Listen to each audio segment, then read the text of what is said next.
Hey there, and welcome to That News You Care About, a weekly video game news show from the folks over at That Nerdy Site. Today is Tuesday, April 5th of 2022, and I am one of your hosts, Logan Wilkinson. Joining me, as always, is my Phoenix son, Trevor Starkey. Hello. Trevor, Yeah. episode 100 here. We did it. We have hit the triple-digit milestone here on News You Care About. Who'd have thunk it? You know what I mean? Who'd have thought? There have definitely been days where I've thought, nope, not gonna make it. But we did. We did indeed hit 100 episodes of News You Care About. We have been doing a whole bunch of celebratory, honorary episodes of the show in the build-up to this one. And, of course, for episode 100, as we said a couple weeks back, me and Trevor are going to run through our list of our favorite games of all time. We've each kind of assembled our collective top 10 plus some honorable mentions.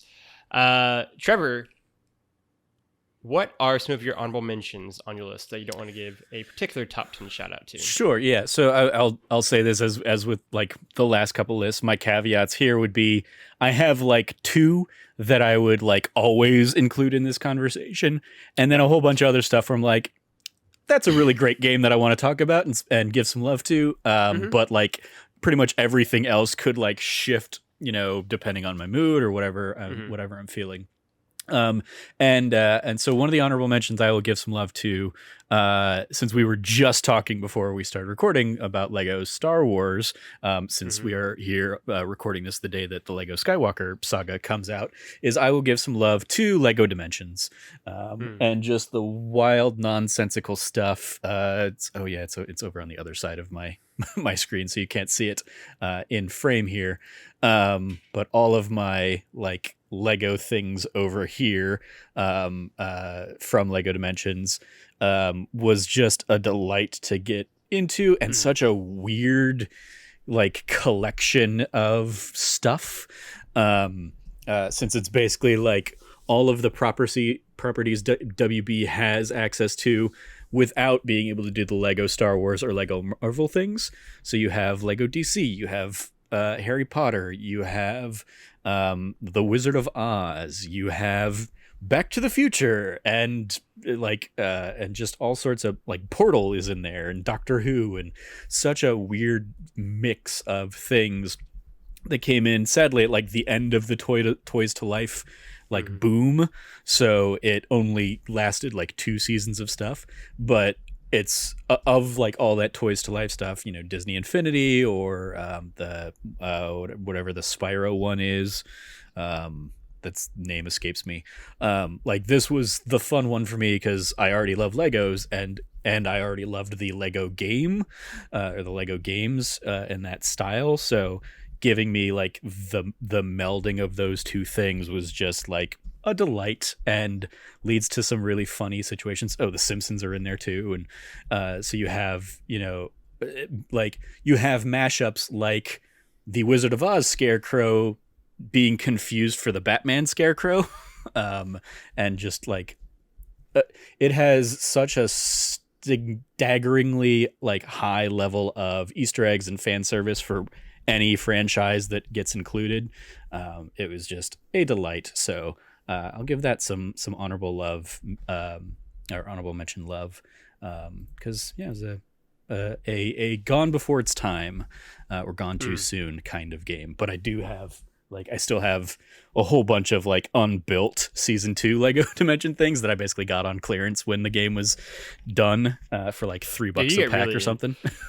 One of my favorite things was the community of people that kind of came around that game and really supported it and championed it for kind of its entire life cycle. Maybe even after it was already pretty evident that it wasn't going to kind of be around forever. I think it's probably was one of my favorite things just because it was such a pure, I think, joy to so much of that game, both what it gave to people and then what people kind of drew from it as well, and kind of the community that it inspired, and all the like the fun, super like niche nerdy shit that they put in that game, where there was like Ghostbusters sets or like Indiana Jones or Star Wars or anything like Knight Rider, superhero, Knight Rider, right? Like Doctor Who, like there was something there. It felt like for every kind of fan community, and I feel like it was a really cool community that existed. In some ways, I guess, Fortnite has kind of done something similar in terms of like pulling from a lot of like pop culture communities. Mm-hmm. But that's obviously a very different kind of game. And there, I think, was just a much more unabashed joy and celebration of them. And the Lego games at large, really. Yeah. And so that's a great shout out. It was a multiverse game or a metaverse game before those were like thing. Common buzzwords and stuff. Yeah. That's a great shout out. Do you have any other game you want to give a shout out to before hopping into your list proper, or should I go through some of my honorable mentions? I mean, I would say go through a couple of yours, because I only have like 4 or 5, and some of them I know are just going to be on your list, so I threw them on mine as honorable mentions. So yeah, hit me with some of yours before we dive into like proper top 10 stuff. I'll run through mine pretty quick. Like I said, I have a top 10 and then a honorable mentions 10. Also, did you rank your top 10 list? No. I did not rank my top 10 list either. Okay, perfect. And some of these, again, could very easily, like Trevor said, especially in this kind of list of like favorite games of all time, it is a any given Sunday kind of situation, right? Where like it depends on my mood, how recently I've played them again or not. But I want to give special shout outs to games that kind of have meant a lot to me, and I've talked about a lot, which is stuff like Super Meat Boy is a platformer I really, really love, and sort of unique to, I think, the platforming genre, is one that is tough as nails and kicks your teeth in and is brutal. And these are a lot of things I don't typically love about platformers, but I think the craftsmanship and level of like detail and precision Super Meat Boy makes it something that I couldn't help but fall in love with before we even get into its like tongue-in-cheek nature, its sense of humor, the kind of the worlds it created. I think it's just like a fantastic video game.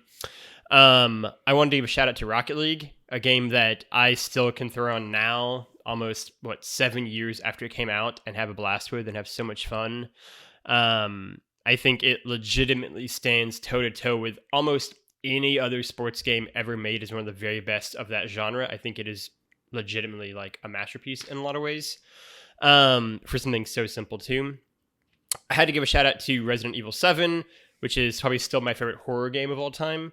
And the game that really kind of helped spark my love of Resident Evil. And then in terms of like lightning speed round, these are the games that I love, but just didn't quite make the cutoff to top 10. Dr. Mario. I've done a lot of podcasts about Dr. Mario. It's Dr. Mario. In a similar vein to what you did for Lego, I really wanted to give a shout out to Guitar Hero and really that whole franchise. That was one that I think there was definitely a moment in time from 2007 to 2010 probably, where it was just such a huge phenomenon that broke through the gaming circles into the larger pop culture, I think, consciousness. And there's so many great memories I have of playing Guitar Hero 1 or 2, Rock Band, the whole kind of collective of these games. And they're legitimately really good. They hold up really well, I think, and they're a lot of fun. They're great for hanging out with your friends, great for hanging out with your family. Guitar Hero, and also the music obviously is fantastic. And then lastly are kind of the double header of smaller, more indie-based games that I really love. One is Brothers: A Tale of Two Sons, a game I talk about ad nauseum. And the other one is a game that I was super excited to hear that you actually love a lot as well last week, which is Thomas Was Alone. A game that I really do think is one of the best games I've ever played. One of the ones that has just most intrigued me years after it came out. Both of those just missed my top 10 cutoff. So some of the other ones that I have on mine in the honorable mention camp would be Portal 2.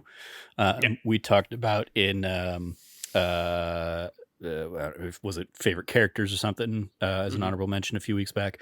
It's just the pinnacle of first person shooter puzzler. and so funny and smart in its humor.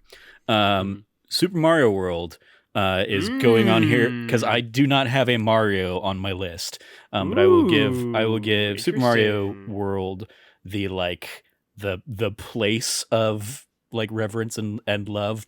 The obligatory Mario shout out, it's I mean, it is a phenomenal game. Introduced like cool mechanics. I mean, gave us Yoshi.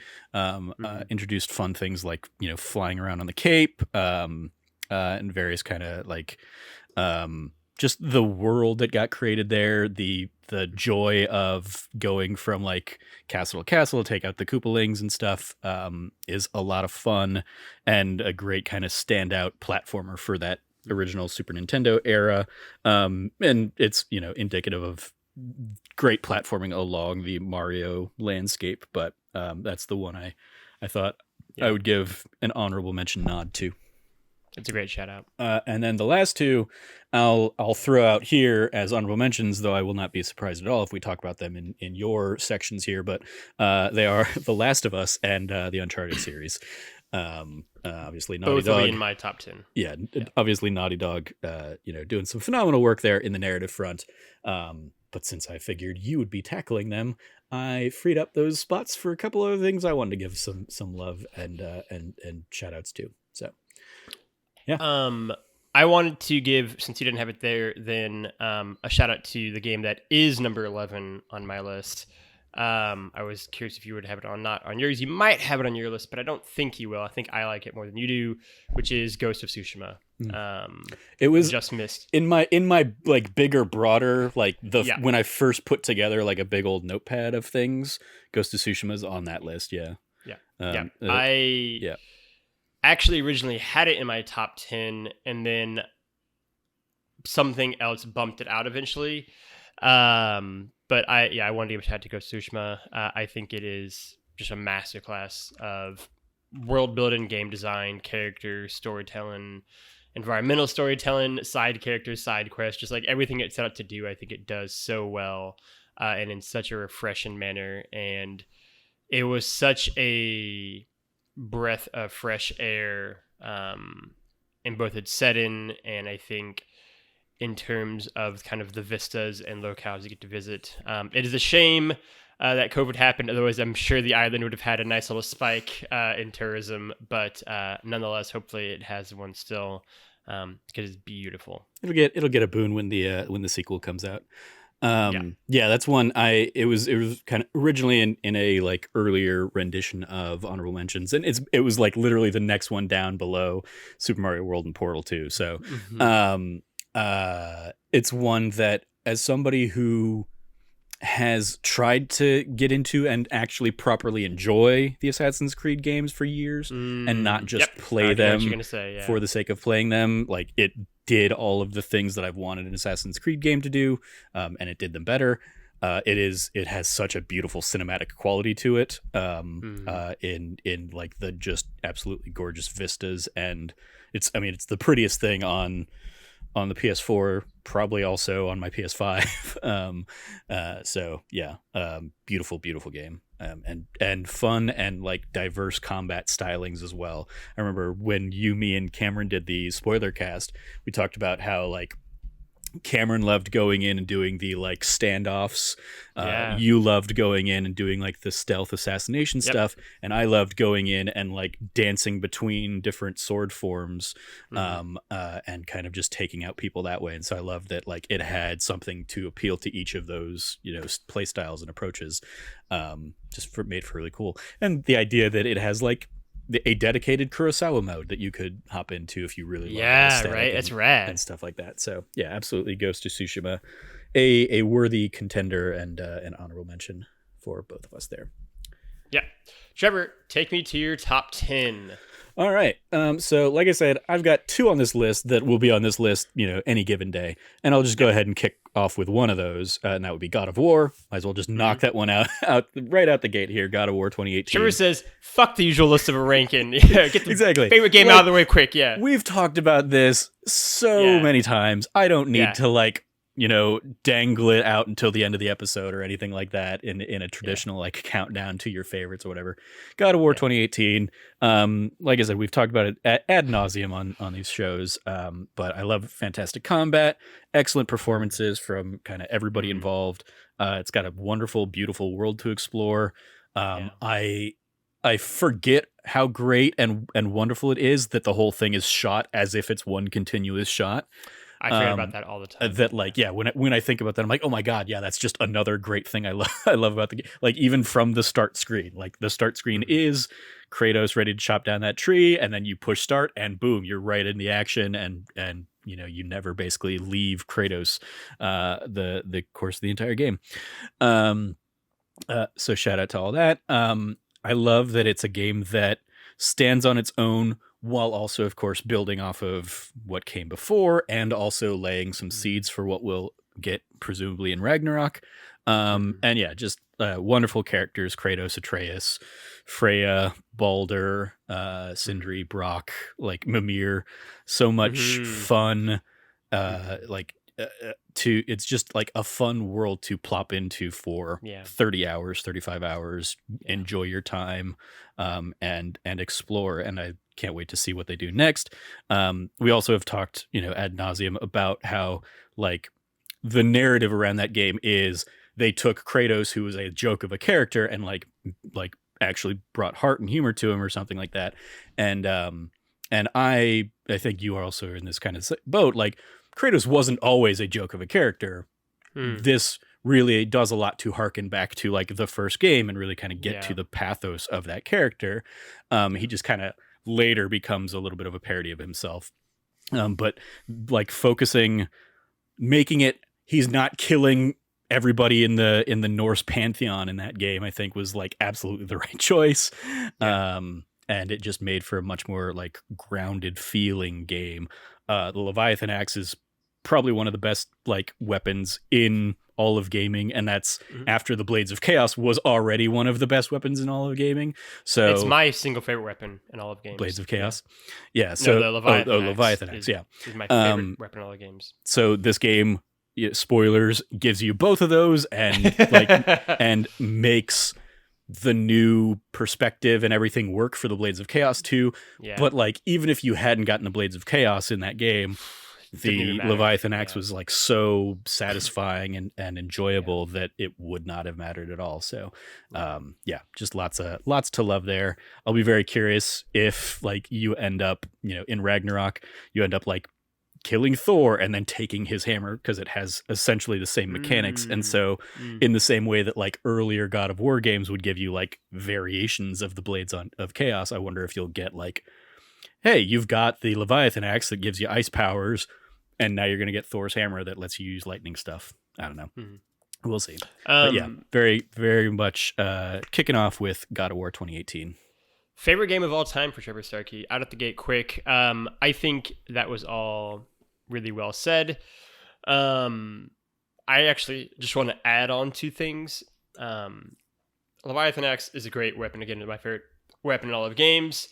But the two things for me are, I think the game is, it's somehow, I feel like almost underappreciated with how much praise the game gets for so many other aspects of it, but God of War 2018 is so incredibly beautiful. Like, it is visually stunning, I think, in a way that kind of gets slept on. And there's so many different locations in that game and so many different moments in that game that just take your breath away, right? Whether it is just like this walking crab turtle thing, right, that is like the hideout to the house, whether it is just like some of the vistas you see, whether it's like the main hub of the game and like the various islands you kind of bop around on the boat, like, to obviously for me, like that final section of like, you know, throwing out the ashes of Kratos' wife and Atreus' mother and walking through like the tunnel and Kratos giving you the story and then like the actual scene itself, like it is so beautiful. And I think taps into the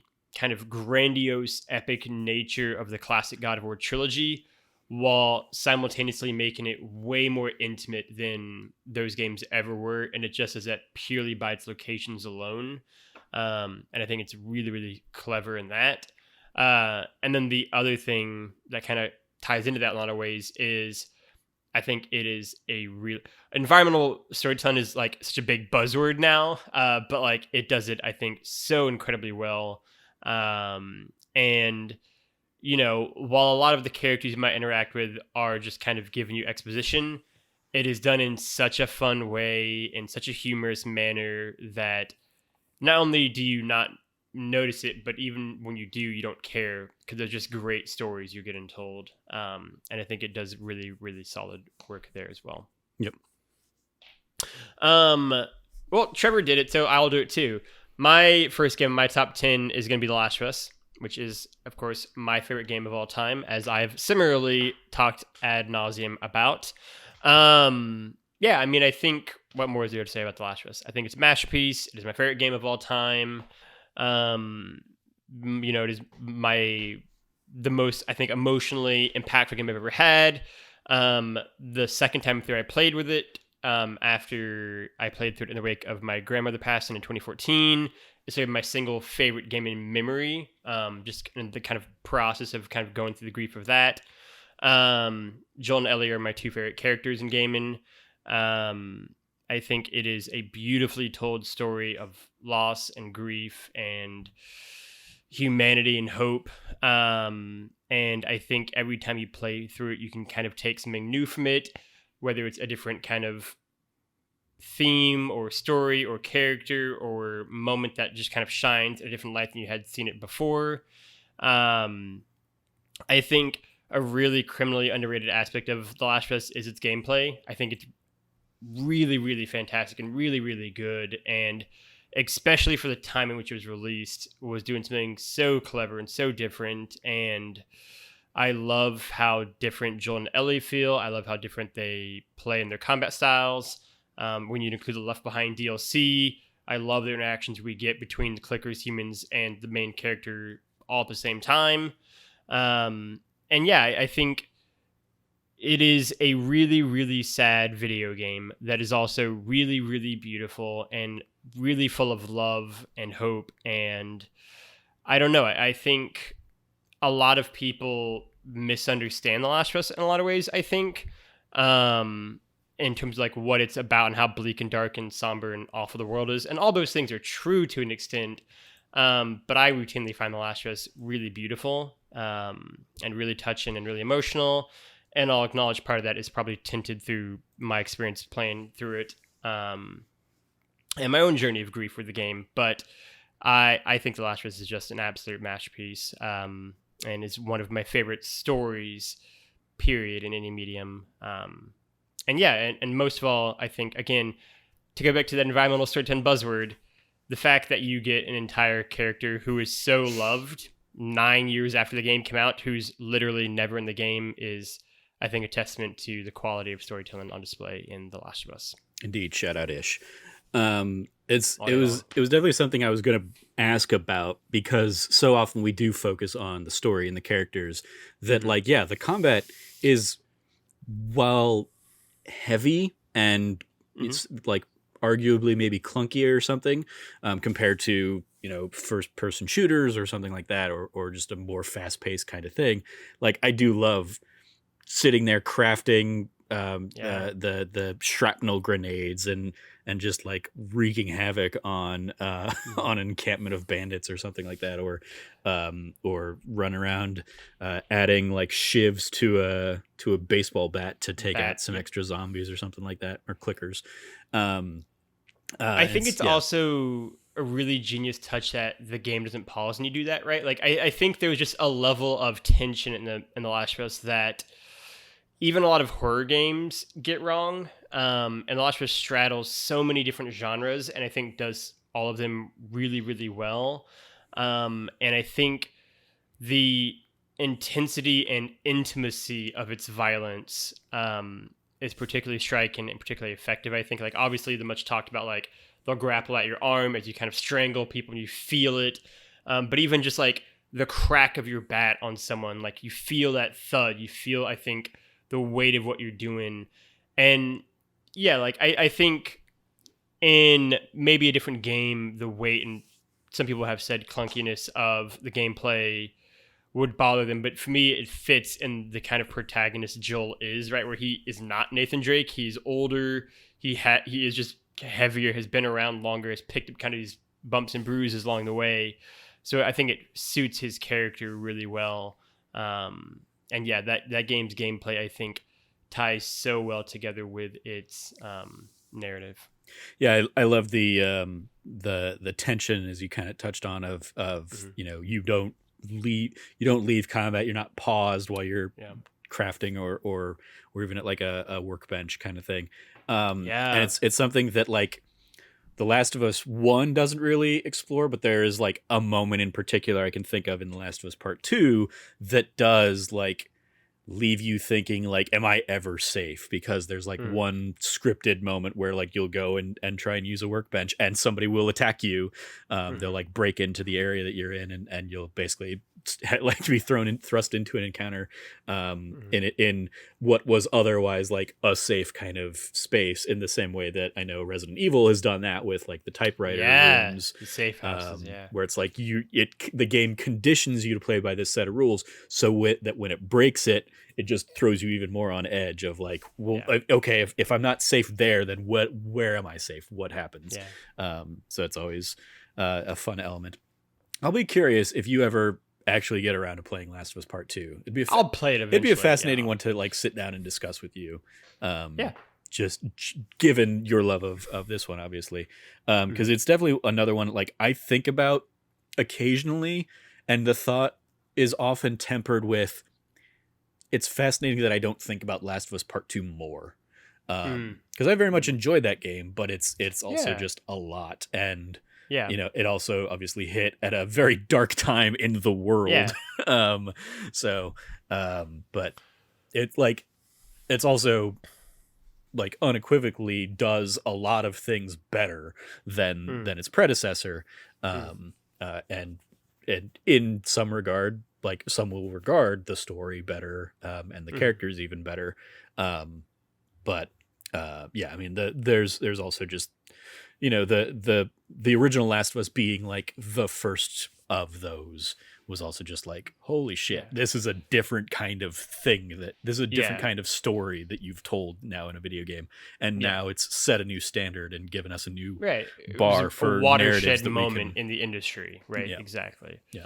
And also, I mean, I would be remiss if I didn't give praise to Troy Baker and Ashley Johnson's performance in really both games, but obviously specifically in the first game, absolutely incredible. And really, I think, certainly for me, was like the first big thing I remember Ashley Johnson being in the game industry. And boy, how did she just absolutely crush it. Absolutely great performances. Yeah. That's what a great set of video games. We're almost like there are two favorite games of all time here. Speaking of games that aren't our favorite games of all time, though, Trevor, what is the next game you want to give a shout out to? So this is the first one that I'm going to call is like a stand-in for like a whole genre and series of games, but I'm going to give also love to Final Fantasy VI as what was my favorite game of all time for a long time. For years, and this is also standing in for other favorites that I have, and that's in the Final Fantasy series, be it Final Fantasy 4 or 9 or 7, and 7 Remake, I think is a phenomenally outstanding game that like easily can live in the honorable mentions. Final Fantasy 14, my game of the year last year with the specifically Endwalker DLC, but just like the amount of love that they've put into Final Fantasy 14, I could have made this like just a list where I just went like, okay, half of my list is Final Fantasy games, but I wanted to give a little bit more variety. So picking Final Fantasy VI, it has a beautiful and powerful story, as many of the Final Fantasies do. Incredible music and soundtrack and score. So much of the design around Final Fantasy VI's score is that like each of the characters in that game gets their own kind of theme that like is their hero theme effectively, and so many of those are just like great songs to enjoy and listen Bangers, to. and help, just give such characterization to this huge cast of characters for an RPG. I want to say you have like 14 party members that you can accrue throughout the course of that game. Even now in 2022, the idea of a game where you are trying to stop someone from saving the world and fail, or from destroying the world and fail, and the world gets destroyed, and then you have to continue on adventuring in this destroyed world. Like, even now, that is such an unheard of idea in games and so rarely examined or ever explored. In-game-esque, some might say. Yeah. So like the fact that we were doing that in 1994, like cemented this is a really cool story that they're exploring here, and it doesn't like pull punches. It's entirely possible that like one of your characters will be so distraught at the end of that world and at like the feeling of isolation and devastation that if you can basically play a chunk of the game like one of two ways, and if you play it badly, she will effectively attempt suicide because she doesn't have the hope to go on. She fails and gets that hope and goes off and continues the journey and stuff. But like, I remember experiencing that as, a 10-year-old being like, this is really deep stuff and really heavy stuff for a game I'm playing as a 10-year-old or whatever. So but yeah, shout out to characters like Terra and Celeste and Locke and Kefka and Edgar and Sabin and Shadow and Mog and Cyan and just like a breadth of wonderful, colorful characters that and it has a great art style that has fortunately been more or less pretty well preserved in the most recent Pixel remaster. Like that's definitely a great way to enjoy the game. Has remastered orchestrations for all the beautiful music in that game. So yeah, Final Fantasy VI gets some extra love from me, but also shout out to a lot of the other Final Fantasy games that did things right. There are also a ton that don't, but sure. but when you have 16 games, it's James Bond theory. Yeah. I always enjoy. I've played Final Fantasy VI a little bit. I always enjoy hearing you talk about Final Fantasy VI, and going back to like some of my favorite memories with you from like KFL events in the past. And staying up way too late talking about games, leading you to miss your flight the next day. Yeah, sorry. Yeah, it's totally worth it. I always enjoy hearing your level of enthusiasm and excitement about Final Fantasy. That is a great shout out, and will lead me in a very nice segue to my next list, which I'll give a shout out to my favorite game series, which I feel like you just kind of did, which is of course going to be Uncharted because I'm basic. I think. Weirdly, a lot of the same things you described in Final Fantasy, I feel, happened in Uncharted, right? The Last of Us was a watershed breakthrough kind of moment in games, but the seeds were very much planted by what Naughty Dog had done with the Uncharted series, I think, in terms of more mature stories, in terms of more fleshed out, well-rounded characters who are actual people. And I think in the sense of adventure, excitement, tension that they filled those games with. Was I predisposed to like Uncharted as, a massive Indiana Jones fan that I am? Sure. But I think the games more than hold their own on that front as great standalone stories. In particular, Uncharted 4, I think, is just a fantastic video game. If I were to rank this list, it would probably be my second favorite game of all time. And it's actually somewhat decently close on certain days. I think Uncharted 4 is such a perfect culmination of what Naughty Dog had done with Nathan Drake and Elena and Sully's stories.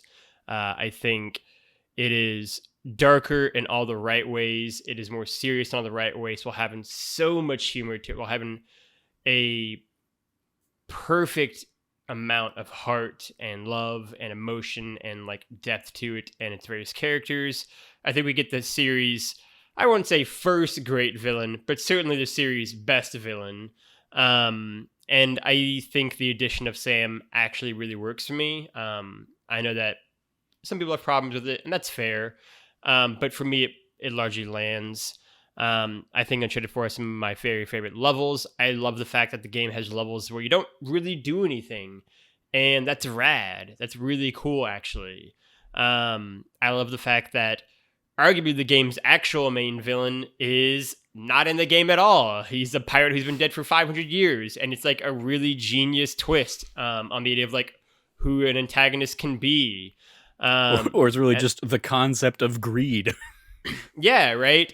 And I think, most importantly, to reference Endgame for a second time, I think it's a great full circle culmination of Drake's story, particularly with Elena, but even just his larger kind of journey he's been on over these 4 games and 8 years, whatever it was. I think that the epilogue of Uncharted 4 is probably my favorite ending of any video game ever, and could have been really cheesy and cheap and fan servicey, and maybe it is all those things, I don't know, but like I think it works if you love the characters, and I think it works if you love the journey you've been on over all these years and all these games, and it feels like such a well-earned way to send off these characters. And yet, I don't think it's teasing a future game down the line, but it is a classic way to end it with a nice little like wink and be like, this could be what happens next kind of thing. And yeah, like I'm also a sucker for a nice little time jump into the future here where your character's at and they're all happy and it's great. And it is the inverse of the opening of the Last of Us game where it's just a girl wandering a house, except for this one is much different. If deliberately staged similarly at the beginning. Yeah, I mean, I think Uncharted 4 is a phenomenal video game and really a testament to what Naughty Dog has really kind of steadily been improving on, certainly since 2007, arguably even with like the Jak and Daxter series, and that series kind of slowly getting darker with each installment. Yeah, I think it is just absolutely fantastic. Yeah, I just revisited or replayed both Uncharted 4 and The Lost Legacy a couple months ago, and surprised by how much obviously there's like a little bit of it is it was a PS5 kind of remaster, but like so much of that game was another like stellar, beautiful, like so many wonderful vistas and beautiful like character models and designs and all that stuff, and definitely like is such a fun, great adventure.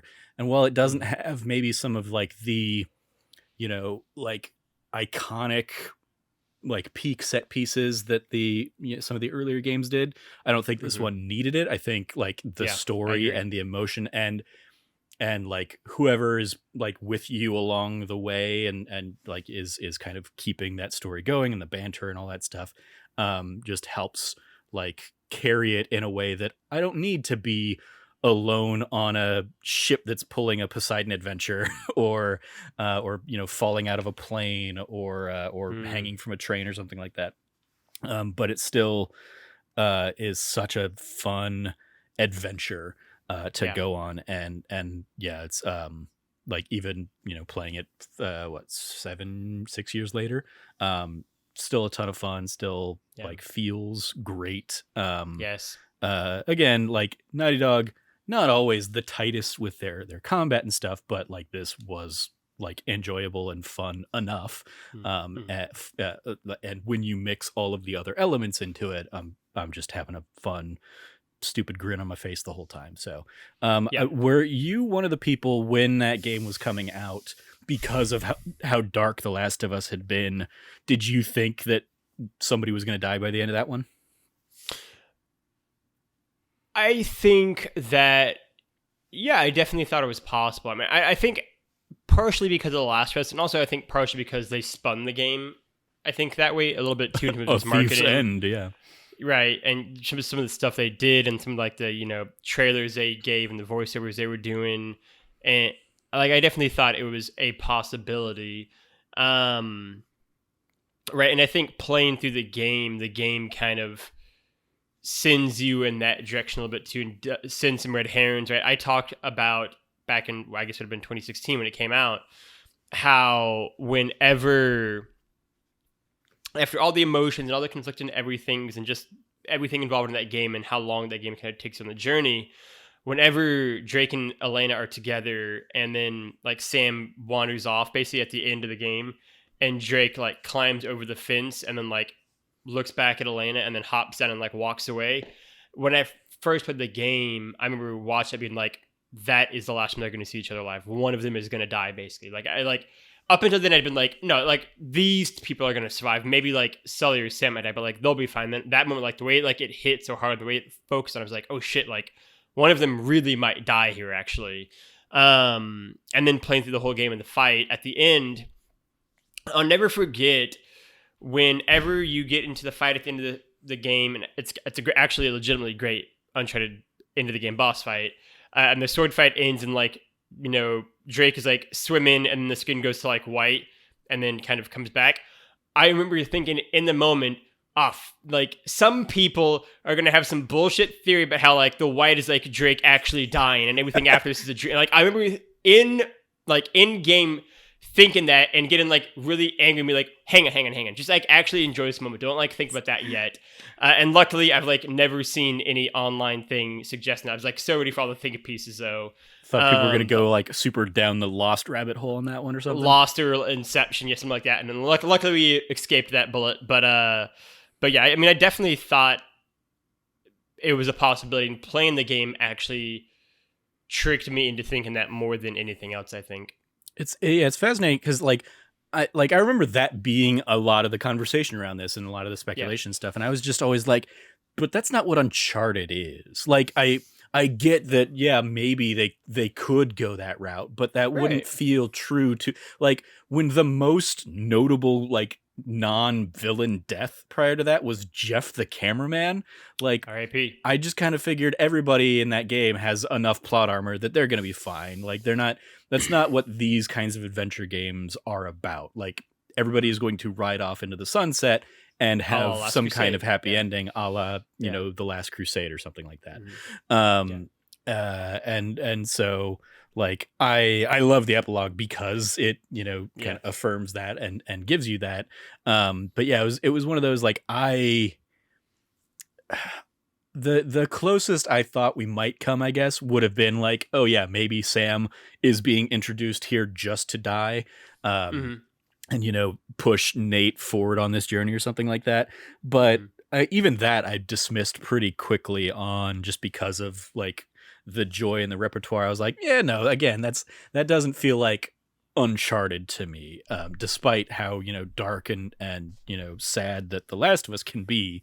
I didn't think that element was going to seep into Uncharted. But it's a fascinating thing to think back on, certainly.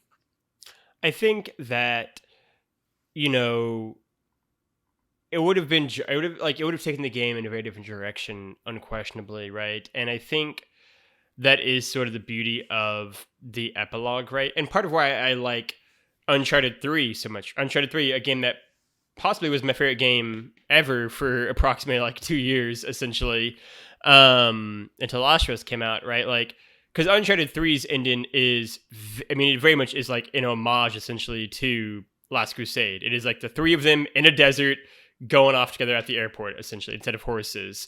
And it's great. It's like really a great ending, right? And you don't need, and I said something like, I don't need any more of this series. Like, that is such a great ending.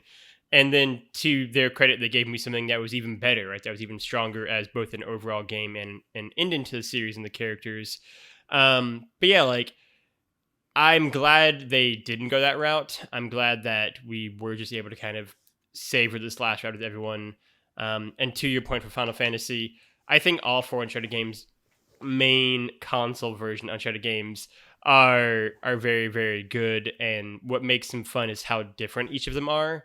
And I think going from, you know, Drake's Fortune to Among Thieves to, you know, Thief's End by the end of it all, and Drake's Deception obviously in the middle, is like such a great arc and so much fun, and they each balance something else out. And I think, which shouldn't be controversial, they each get better and better with each game, because Uncharted 3 is better than Uncharted 2. But like, yeah, it is a series that I think you see Naughty Dog grown with every installment, and you see them learning more and refining things. And yeah, it is a great series that I love very much. Yeah. Um, Plus, I will say Trevor, my last little thing on that one is I will ooh, always love having, and there's it's out there on when we did the spoiler cast for IP back in the day.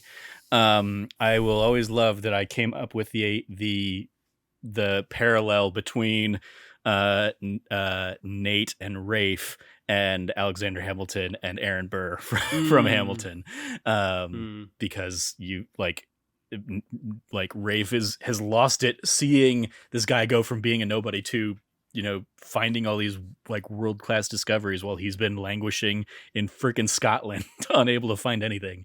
mm. So yeah, shout out to Rafe being like the only real villain in that series that like is actually connected to our protagonist in any Yeah, kind of meaningful way. that's a great shout out. Trevor, what is your third game on your top 10 list here? Third game I'm going to give some love to Fallout 3. And in in parallel with Fallout 3, that's pretty much including a lot of the Bethesda Western RPG stuff. Fallout New Vegas, I know, is not Bethesda, but they consulted and worked on it. But Fallout New Vegas, Fallout 4, and Skyrim, even, because I've put in so much time across all of those games. But I give Fallout 3 the edge here and give it its place on this list, because I was somebody who liked the original Fallout 1 and 2 games on PC at the time, but there was like it was definitely beyond my scope of I don't have the patience to go through and like find and do all the quests and like actually finish those games. So those were always games that like I played and enjoyed, like going in and doing character creator stuff and then like going out and starting the adventure, but never really getting too deep into it. But this one, like it hooked me, like on the playing it on the PS3 as I did. Like I love the DC setting in particular because like I was already always a fan of the Fallout like alt retro future history kind of thing. And so getting to see like their version of Washington DC with its iconic landmarks and museums and kind of the character and the history that you got to explore there was just a ton of fun. And I don't know if there's ever going to be a feeling that I had, and other people have described this in like, oh, this is how they felt looking out at Breath of the Wild or something like that, but like leaving the vault for the first time and just seeing this wide open world where you can go anywhere kind of thing was so like, they keep you so like in such a tight corridor for the first hour of that game or whatever, so that when it opens up and kind of lets you go like roam free, it's like I'm overwhelmed by choice, but this is really cool. And so I've put so much time into that, to the point that, because again, this was the PS3 era and PS3 and Bethesda notably did not work well together. I've had multiple saves just kind of ultimately get too big to even be able to run on the game. So like if I try and load them up and try and play, they will just like turn into like 12 frames a second kind of thing, or like and it'll just be like a jagged mess of trying to get through those games. But so much fun. Again, like I loved Fallout 4, even though it didn't like make as many advancements as I would have liked. I still enjoyed the Boston setting of that one. Fallout New Vegas is a fun one for its setting as well, especially as like a closer to home kind of one for me.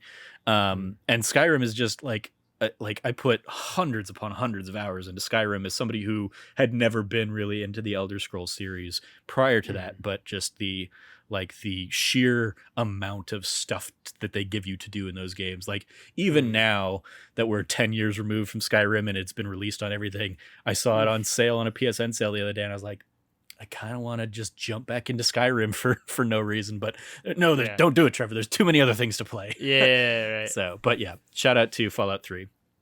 That's a great shout out. I probably only ever played 5 to 10 hours of Fallout 3. It's too much for me, and I hit it probably 9 years too late.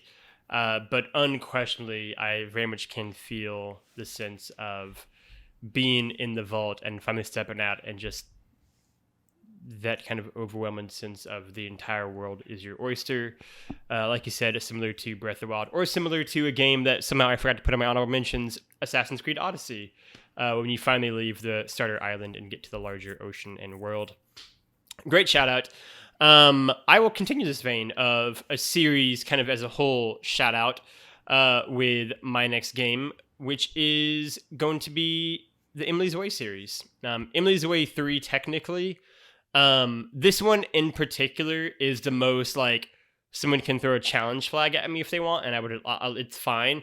This is really a cumulative pick on my list. I don't think any one of the 3 individual games would make my top 10 favorite games list, but collectively the 3 do, both because I think the trio of them all are so good, and also because of a larger kind of arc they trace in my own journey with games and games criticism in particular, right? Emily's Way 2 was the very first game I played at my very first PAX East event that I went to in the media hour, which is when I first would have met Kyle Seeley, at the very least in person. He might have been on input by then, but certainly the very first time in person. I think that was where we met too, right? We also met for the first time at PX East 2017 face-to-face. Yes, that's correct. And so I think, the series is important to me for that reason as well, right? Like my Emily's Way 2 review, I really poured a lot into that one. Playing Emily's Way 1 prior to that, obviously, and then kind of the final arc of that coming to a close with Emily's Way 3 last year, and all of our time, it being that New Sites Game of the Year, it being my game of the year for very similar reasons. Was it my favorite game that I played last year in kind of a vacuum? Probably not, right? I probably did enjoy Deathloop more.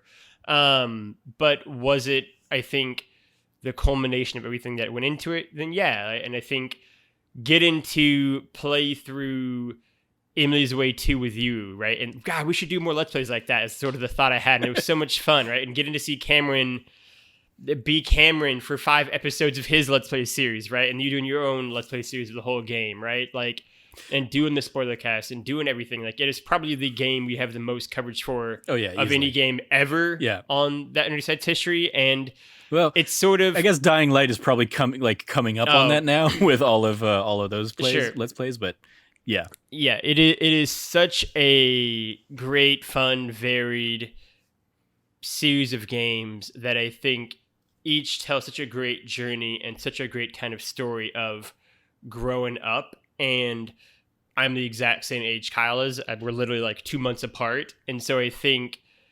a lot of his own growth and journey, I think it's kind of reflected in the games for me as well, right? And I think the larger story of, who Emily is and what she is, and what I think is like a really cool element of Emily's Way 3, which is like, for the first time stopping and kind of asking, like, what makes this girl so special? Like, why am I chasing her for all these years and all these games? And then kind of maybe figuring out that, like, oh, like, maybe Emily kind of sucks. And, like, that being, like, a totally okay answer, right? And, like, that being totally fair. And I think getting to that point in Emily's Way 3 and get into the good ending, spoiler alert for the game, and like the good ending basically being the two of you break up, right? And the kind of the bad ending is you guys stay together, but in this like very unhealthy, toxic way, right? And I think that's such a great subversion and twist on what you've been doing for the rest of the series. I think it's such a genius move to make Emily's Way 3 a game about the relationship, and not just kind of this pursuit. Like I think there's so much growth shown throughout these games, and it hit at such a right time. It reflects a lot of my own high school era memories and moments, and so I think Emily's Way 3 is such a special series of games, and so it makes my top 10 as well. Yeah, I think Kyle is probably one of the best people at tapping into like a very specific sense of nostalgia. Yes. Like I can't think of anybody that really does it as well as he did with the AIM stuff, and then of course going into Face Nook here with Emily's Way 3, like YouTube and Emily's Way 2 and 3 as well. The things that like as soon as they get introduced, you're like, how did I forget that was a thing? The pokes, I yeah. totally blacked Pokes, out. the leaving birthday gifts on, on Yeah. people's walls, the surveys and the notes and all those silly things. Yeah. Like it's because it's wild just because of, the speed of the internet, basically. Like those things are only, from 10 years ago or whatever, but like it's a lifetime ago in the speed of the internet. So yeah, it was a fascinating, even like that one taking place in the summer of 2008, or like the 2008 into 2009 kind of thing, and seeing like, the ads for the Kingdom of the Crystal Skull knockoff movie that he kind of throws in there, being like, yep, I distinctly remember that summer going and seeing Kingdom of the Crystal Skull, and I know you do as well, and just like how weirdly it puts you back in that place in time, but you're like, it doesn't mesh with like what you think that place in time. It's like, that wasn't that long ago, was it? Oh no, it was that long ago, and that's what the internet looked like. And same, like, same for like The Dark Knight, which also came out the summer of 2008, right? And or Iron Man as well, obviously, but like those being, and like it hit Inventory 3, I think hit especially well on this nostalgic note, because obviously it takes place over these kids' senior year, and it's my junior year of high school in reality, right? So like it is essentially the exact same time period. And so I think, there's an element of playing through these games and being like, oh dude, remember that? And also then being like, hang on, like how long has it been? And Emily's Way 3 was kind of helped out by the fact that like I played it as I was 29 going on 30 now, right? And as someone who's now 30 years old and looking back and being like, like I graduated high school 12 years ago come next month, right? And that being its own sort of weird, like, oh wow, that's a strange thought to have, right? Like I've been out of high school almost as long as I was ever in like 1st through 12th grade, right? And so I think Kyle has such a mastery of nostalgic beats and moments and musical cues and visual cues to the degree that like I think some of the very best like filmmakers do, right? Who like understand a particular era, or even more like deep than that, like a specific moment in time, right? That might have only been for like just a few years even. But that like for a generation that grew up in that moment totally gets it. And I think it is a testament to his kind of craft I think he has, that the Emily Away games totally nail it. 2 and 3 in particular really, I think, flaunt that ability. And I think it is a great series. And I'm very excited to see whatever he does next. Agreed. Trevor, number 4. My fourth one, The Sims. Great shout out. I poured this was a game prior to The Sims. I was already a sucker for SimCity, SimCity 2000, 2000 in particular, Sim Ant, Sim Town, all sorts of like the Sims spin-offs. I have probably like a shelf over there that's got like 20 different games that have the word sim in them. Sim Tower. Like I had so much fun with those games growing up, and then The Sims came along and changed everything and like hurt my parents' wallet as well, because I would go in, they would be kind enough to buy me all of the expansions that came along with the Sims, especially that first game. And while I dabbled briefly with Sims 2, Sims 3, and even a little bit with Sims 4, like The Sims, the original one, is the one that like really like I probably poured the most time into. And I remember like going around that neighborhood and cheating and creating all sorts of characters that had just boatloads of money, and basically like making them my group of friends at that time, and then just kind of like seeing how they would pan out. I remember there was a friend of mine that I got really into The Sims, and she would go like, she basically, because of how the expansions worked, she would borrow, like I gave her like all of my discs up to the one prior to the last expansion I needed, because I could put in the latest expansion and play the game, and so she could basically have everything else and everything but the last expansion, and she would just go and she would build, do the same kind of thing, and then she'd get mad at like her boyfriend flirting with somebody else in the Sims world and stuff like that, and we just had this like weird bonding experience over kind of sharing that game with her. And yeah, I got super into architecture for a little while there, where I was like, I want to be an architect, because I was going in and building these houses and playing with like layouts and stuff like that, trying to basically recreate my own home or stuff like that. And then like again, taking all of the money that I cheated to get myself in the game, and just decorating the world all to hell. I did even very rudimentary mods for that game. Like it's one of the very few times I've like dabbled in the modding community or whatever. And in this, it was, I took basically the the art of like a chair or something like that. And if the chair in the game was like blue, I made it like, like neon pink or something like that. And I did that for like a whole set of furniture, and then it was more a writing exercise, because I went in and like wrote fun little descriptions, because all of the furniture in those early games had those kinds of things. And so I basically like kind of copied and like pasted the existing assets, just with like palette swaps or something. But I had fun going in and creating like these little backstories to this whole furniture set or this painting or something, like just doing silly things like that and having fun with the game.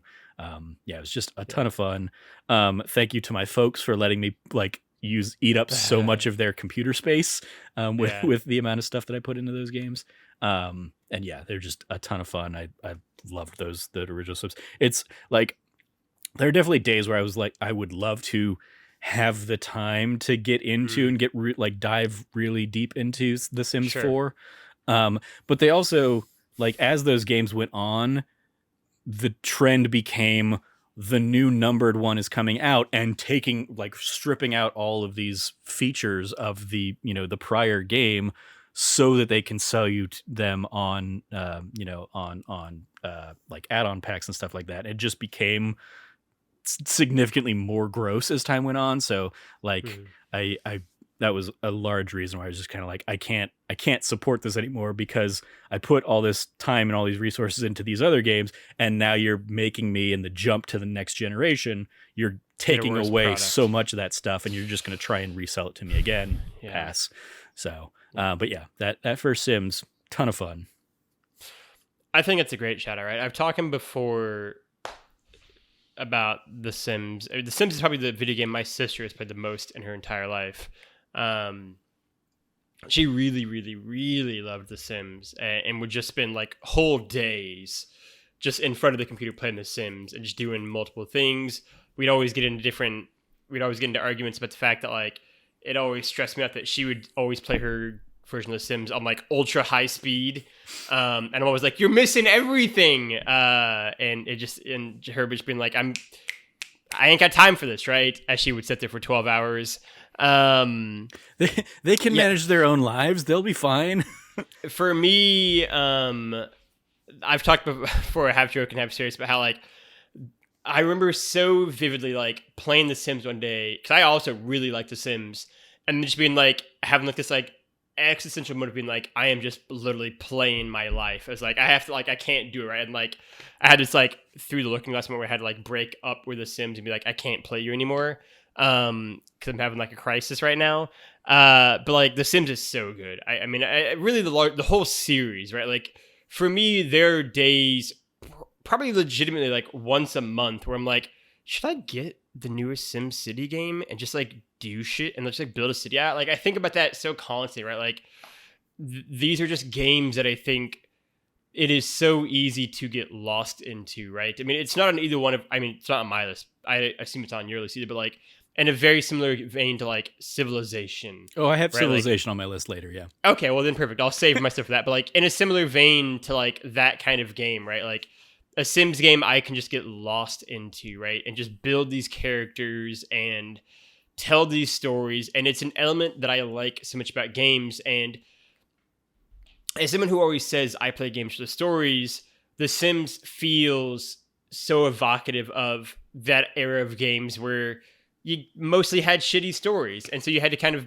or either stories that were either bad or you just incomplete, right? So you had to kind of build your own narratives in it, and The Sims was all about that, right? And so it was so cool for me as a kid who just wanted to tell and be a part of dope stories, and The Sims let you do that, right? It's a choose your adventure game to like the maximum extent of that. And yeah, like they're so much fun, and they're so great, and they're so clever, and yeah, they give you existential crises every now and again, but it is mostly worth it. That is a really, really good shout out, Trevor. It's also like even talking through that is making me realize like I was definitely when I would play like the normal way or whatever, even like whether or not like I cheated to get money or whatever, I would still like I put so much more effort into just like making my characters like get their max charisma and get their max like get all of their max stats, and so little time in like maintaining the friendships with the other people around town or whatever, so that like when getting promotions was like you need to have this many friends, I was always like crap. All right, I guess I need to like go out and create a few more characters or something, people, right? And then like invite people over to the house and just dedicate like days to making friends in the game. So it's fascinating, you know, how I've turned into a hermit of an adult some 20 years later. That's really funny. We're at number 4 for me as well now. I believe so, yeah. I will make number 4 for me. Let's do What Remains of Edith Finch. What Remains of Edith Finch, it was my runner-up for Game of the Year in 2017. A game that I talked all year long about how it was going to be my Game of the Year before one other game, which will also be on this list, managed to beat it. But that is absolutely no knock against the quality of game of What Remains of Edith Finch, a game from probably my favorite year for games ever in 2017. That year is so stacked deep. I think it's just really, really beautiful. I think What Remains of Edith Finch is absolutely a remarkable game in terms of familial dynamics and grief, and such a great story about people for all of our flaws and successes and quirks and eccentric natures. What Remains of Edith Finch gets all that to a T. It is a Lemony Snicket and Dr. Seuss novel put in a video game format, and it works wonders. I think it is cartoonish and absurdist in all the best ways. It is Tim Burton comic dark, and I found myself absolutely enthralled by it. Some of my very favorite moments from, I guess it would have been KFL 3, were talking at the piers in SF with Cameron, and you were hovering in the background as well somewhere, about what remains of Edith Finch for like a solid hour or two at least, it felt like. I think each one of the vignettes builds off the others so well. I think they're so varied. I think it's such a clever way to change up the gameplay constantly in that game. I think the central mystery at the heart of the game both somehow threads the needle of not really mattering at all, but also being so important and so engrossing. And I think there are particular beats and particular moments and characters in that game, none of whom you spill longer than 10 minutes with probably, that still rank as some of my favorite characters and character beats in any video game ever, as evidenced by it being shouted out on the last 2 weeks of podcasts we've done before this. And obviously Lewis in particular is one that I think is crafted with such emotional intensity and rawness and kind of pageantry to it. But there are so many others like it. There's so many moments throughout that game. And a little bit like The Last of Us, I think it is a game that can be a little misunderstood, right? I mean, the elevator pitch of you basically play through the last 5 minutes of everyone's life right before they die sounds pretty, somber and dark. It's a little bleak. A little bleak. But the game has this black humor to it, I think. And this game also refuses to focus on exclusively the negative aspects of death, and I find that really interesting and really intriguing. Almost very like 6 Feet Under's Pushing Daisies esque in that way. And it, even as these characters are dying, they are so utterly human in making mistakes and in succeeding and finding the wonder of life. And I found that so incredibly beautiful. I think the game is visually stunning.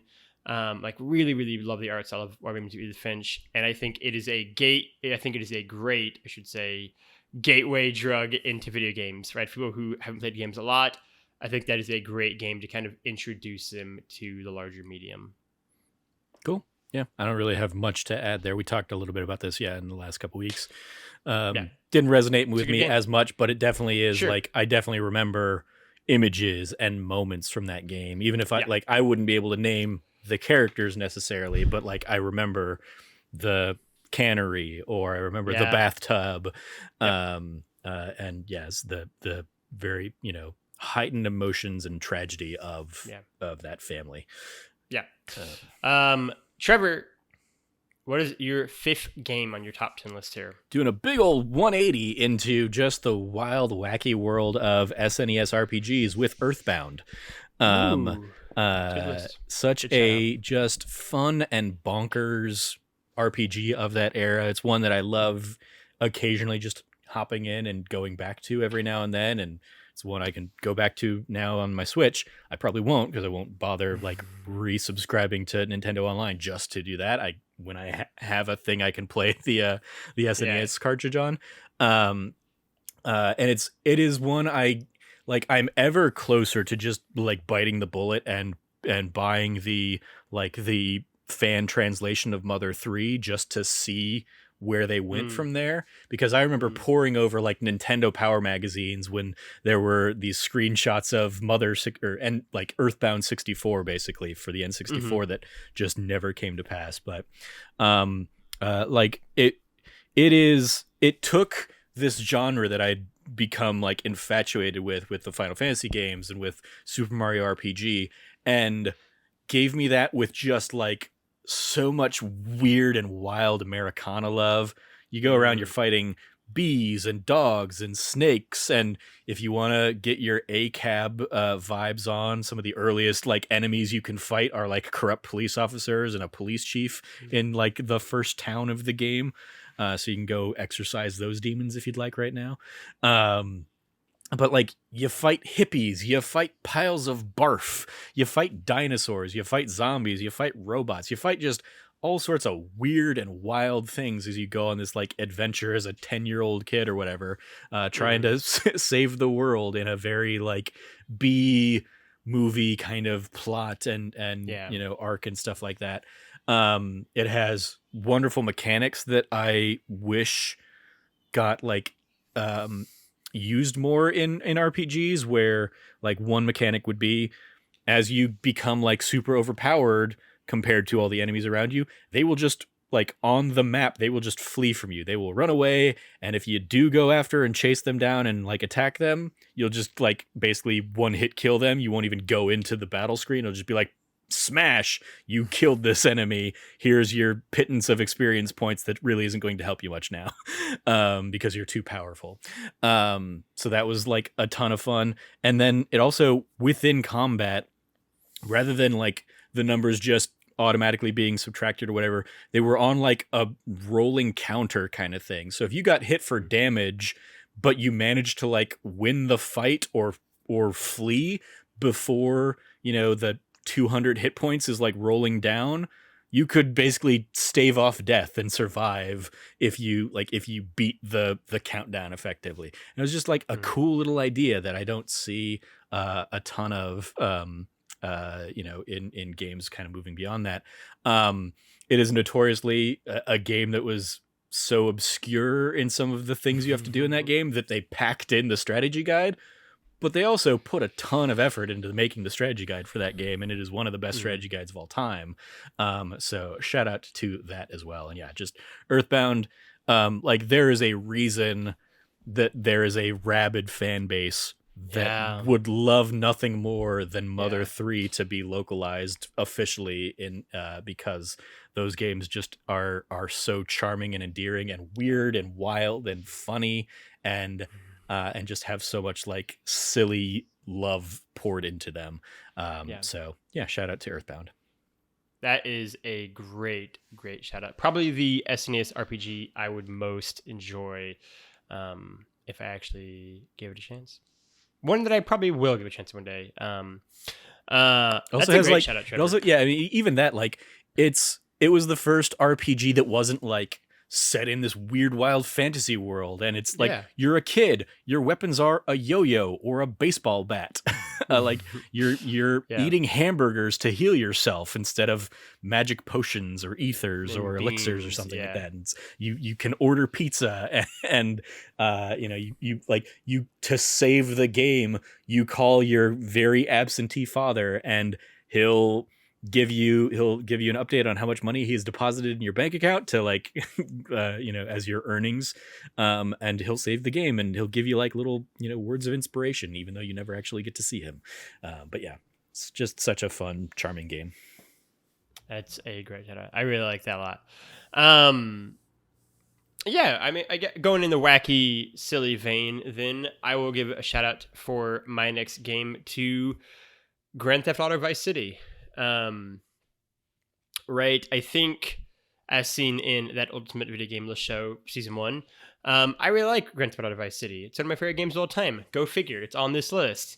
But no, I mean, I think GTA Vice City to me is kind of the pinnacle of the Grand Theft Auto series as a whole. It is sort of the defining image of that series for me. Tommy Vercetti is my favorite protagonist of any of the games. I think Lance Vance and Ricardo Diaz and Avery Carrington and this absurdly stacked Ken Rosenthal, the absurdly stacked cast of characters in Vice City make it just the game with the deepest bench of any of the games in the series. Vice City is obviously the best location of any game in GTA. Vice City might be my single favorite location in any video game ever. Certainly, I probably know no better world or no better map better than GTA Vice City, with a close second probably being GTA 3. But like the city of Vice City, all the way from Starfish Island to the east and the west side of the cities, I just know so well. I could, and I have spent literal hours upon hours just driving the map, doing nothing but enjoying listening to the music on the radio as I drive through 1980s Vice City. It is so many elements of what I love about games, movies, media in general, which is it is stylized, it is stylish, it is covered head to toe in a great soundtrack. It's got these larger than life characters who are so much fun to spend time with. It is a great crime story. It's a great people story. It has got truly iconic missions throughout. It's got bullshit missions in there, but none as bad as San Andreas or 4 or 5. And really even or 3. It is probably the GTA game that has like the best success rate of missions being fun, and even the hard missions aren't truly brutal. And I think there's just a sense of tongue firmly planted in cheek humor and never taking itself too seriousness to GTA Vice City that I really, really love, right? I think GTA games, especially the PS2 trilogy, they would skewer targets and they'd poke fun at people and they'd critique American culture and society at large. But they did it almost in a sort of loving, tongue-in-cheek nature, and it was never too mean for the most part. And I think the series began increasingly, for my taste at the very least, but this is also my list, veer a little bit too far into like the caustic, a bit kind of uglier, mean-spirited sense of humor from GTA 4 and 5 in particular onwards, that I found less appealing than kind of the more fun humor in the first 3 GTA games on the PS2.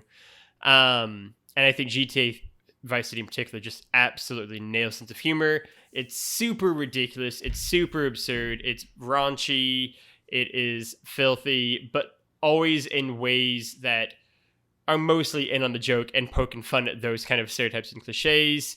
And yeah, like GTA Vice City very legitimately is one of the games I have played probably more than almost any game out there. Certainly it's in the top 5 or 6 video games I probably most played in my life. And it's got my favorite Grand Theft Auto story. And finally, it is the best GTA game just to print out the like 10-page cheat code list and just wreak havoc in that world. Yeah, it's an absolute blast. Yeah, I obviously revisiting a little bit of that this year for one of our Let's Plays and stuff, and obviously because we got the like remastered collection and stuff. It's amazing how much that game comes back.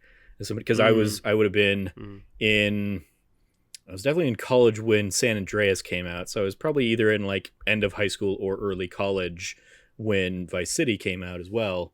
What was that, 2002, 2003?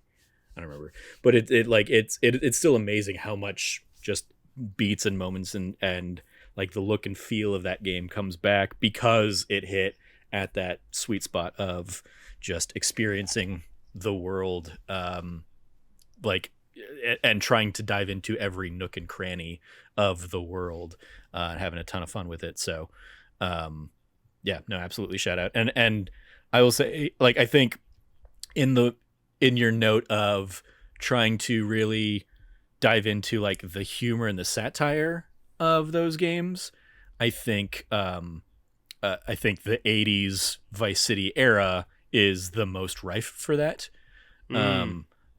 Because like when you dive into, we're gonna poke fun at the race riots of 90s LA, it's like that's a little bit tougher pill to swallow, and I don't know how effectively you're gonna do that.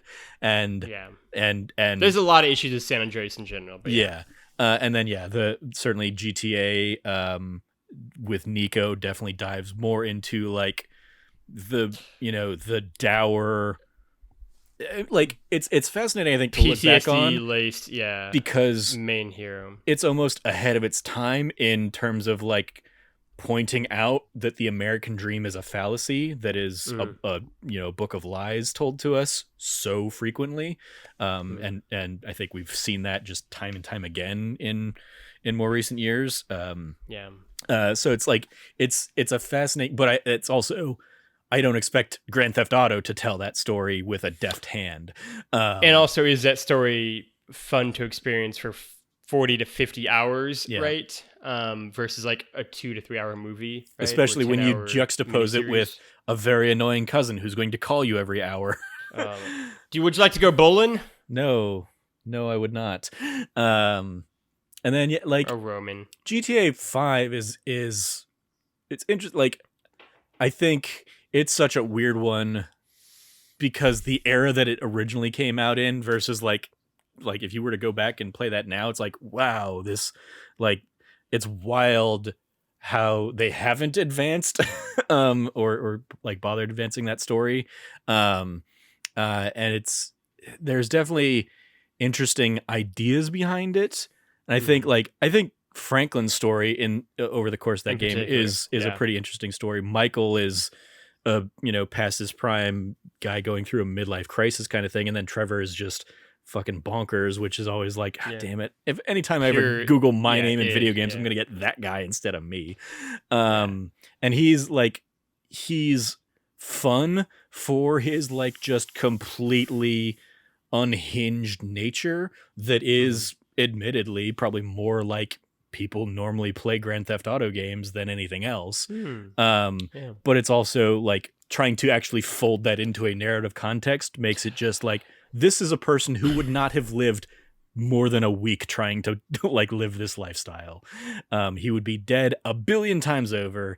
And so it's really hard to try and like justify like the life that he lives otherwise. So yeah, like I think Vice City is the best poised for the humor and satire of that game can tell. God, that And game I'll be is so very good, curious yeah. if GTA 6 ends up like taking us back there with a modern engine and style and all that stuff. That could be. I think Vice City would be a fun one to do. Maybe a future idea. To be a fun one to do like a Let's Play series with as well. But like that's one like I would want to do with other people. But like that's such a great, fun, enjoyable story. I think just to like play through. Yeah.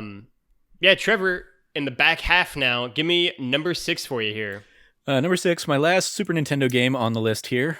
It is The Legend of Zelda: A Link to the Past, which stands out as my favorite Zelda game.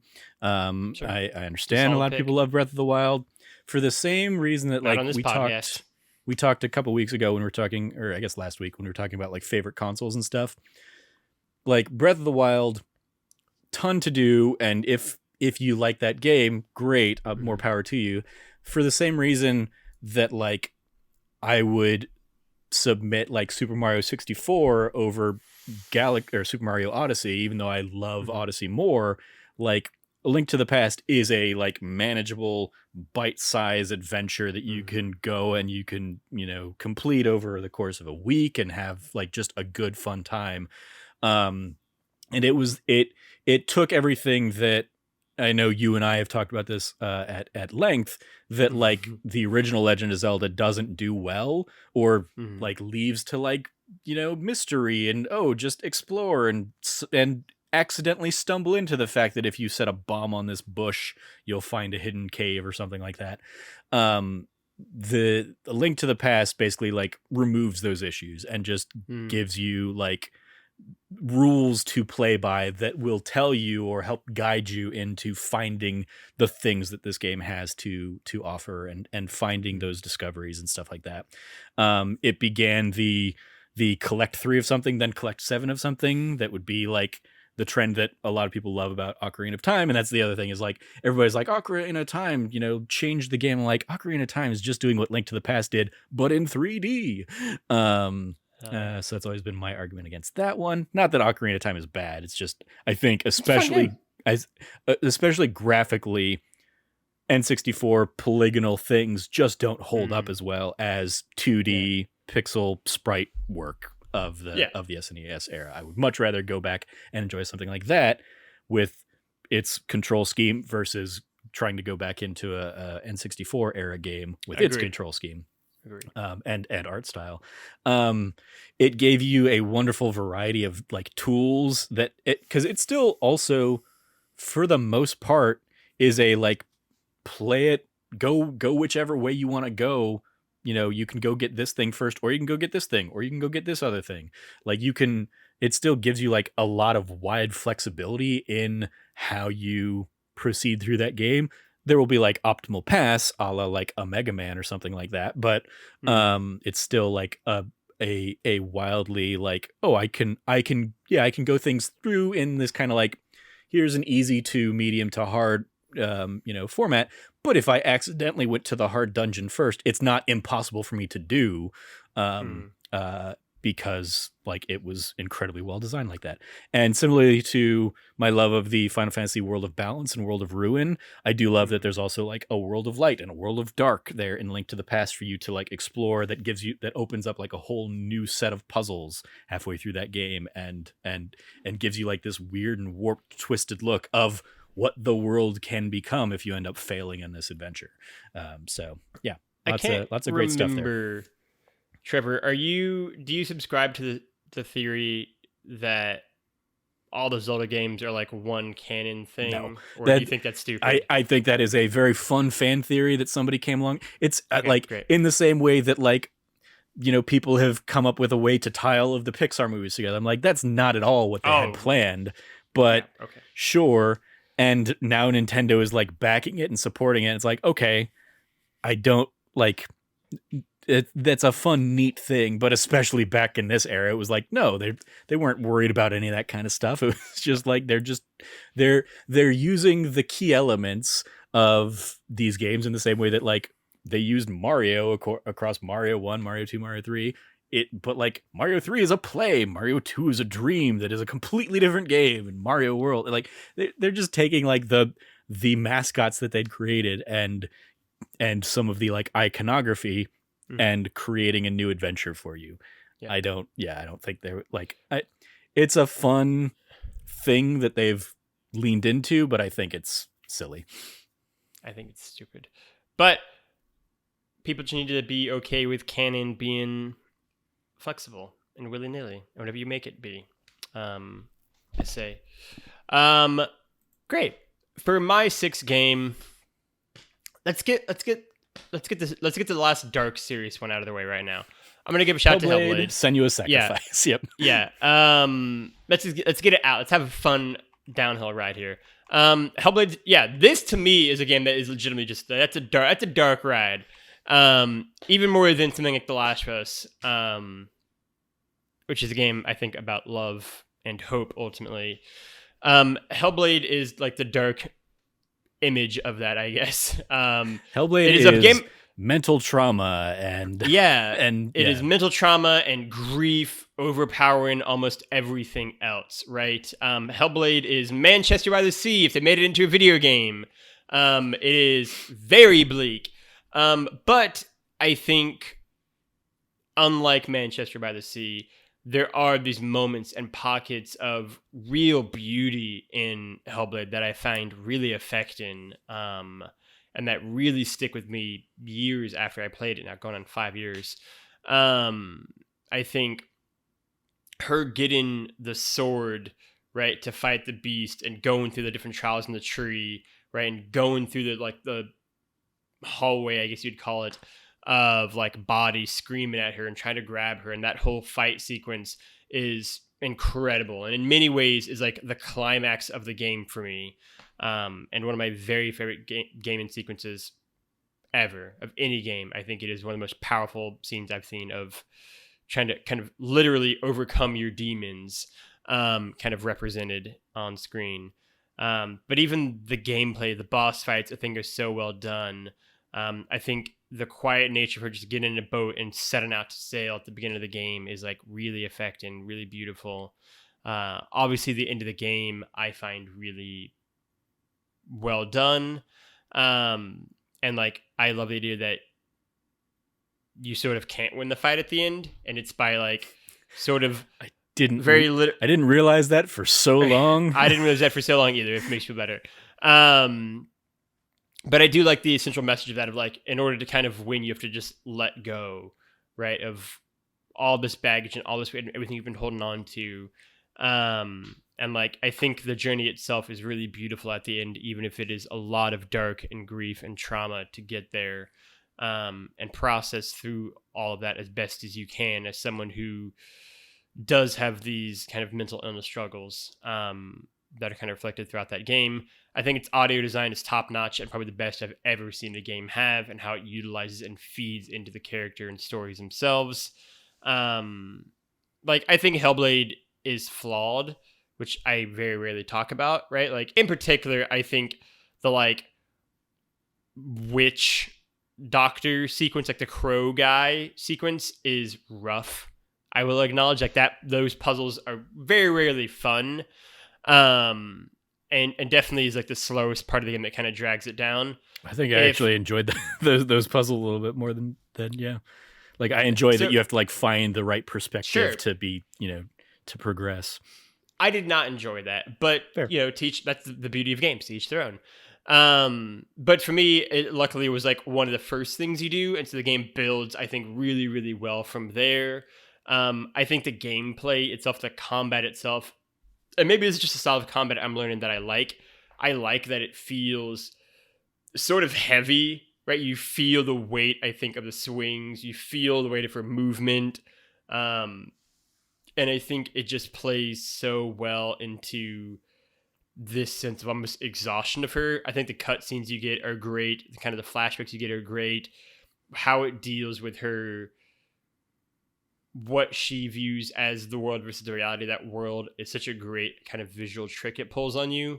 And then obviously it has, I think, one of the cleverest, most like innovative boss fights ever, in terms of basically you fight a giant monster dog in the dark.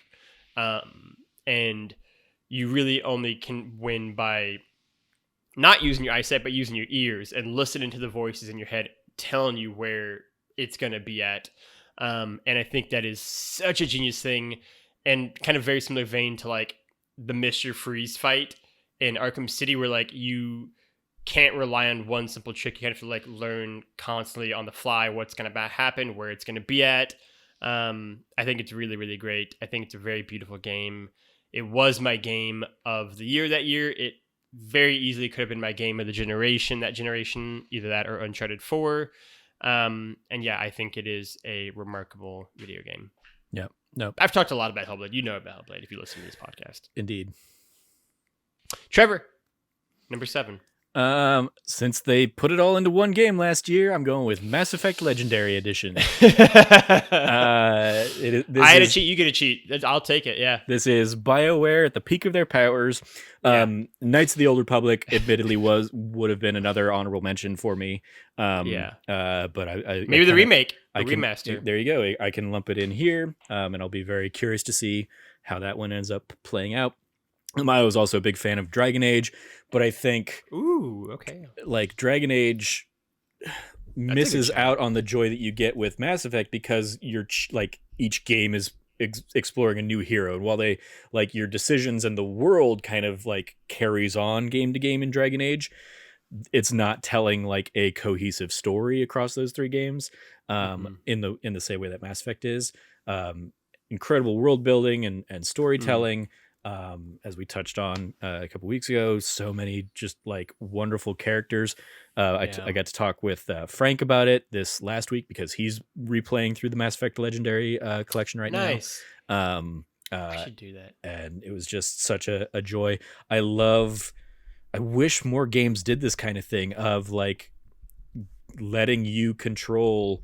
Like we're going to make such an ambitious thing that we're going to plant seeds in a first game, and then the things you do in that first game are going to carry over and continue a story in the second game, and then continue on again in the third game. And while there are of course like big, massive narrative choices, I love that even like the little NPCs you do side missions for in the first game end up like coming back in the second and third games, and you get to see like their stories advance as the universe is kind of like going on this journey alongside you. It's just some of the finest video game writing out there, which is an even more substantial feat given the massive different permutations that like those games can play out depending on who lives, who dies, the decisions you make, all that stuff. Who tells your story. But yeah, just shout out to Mass Effect.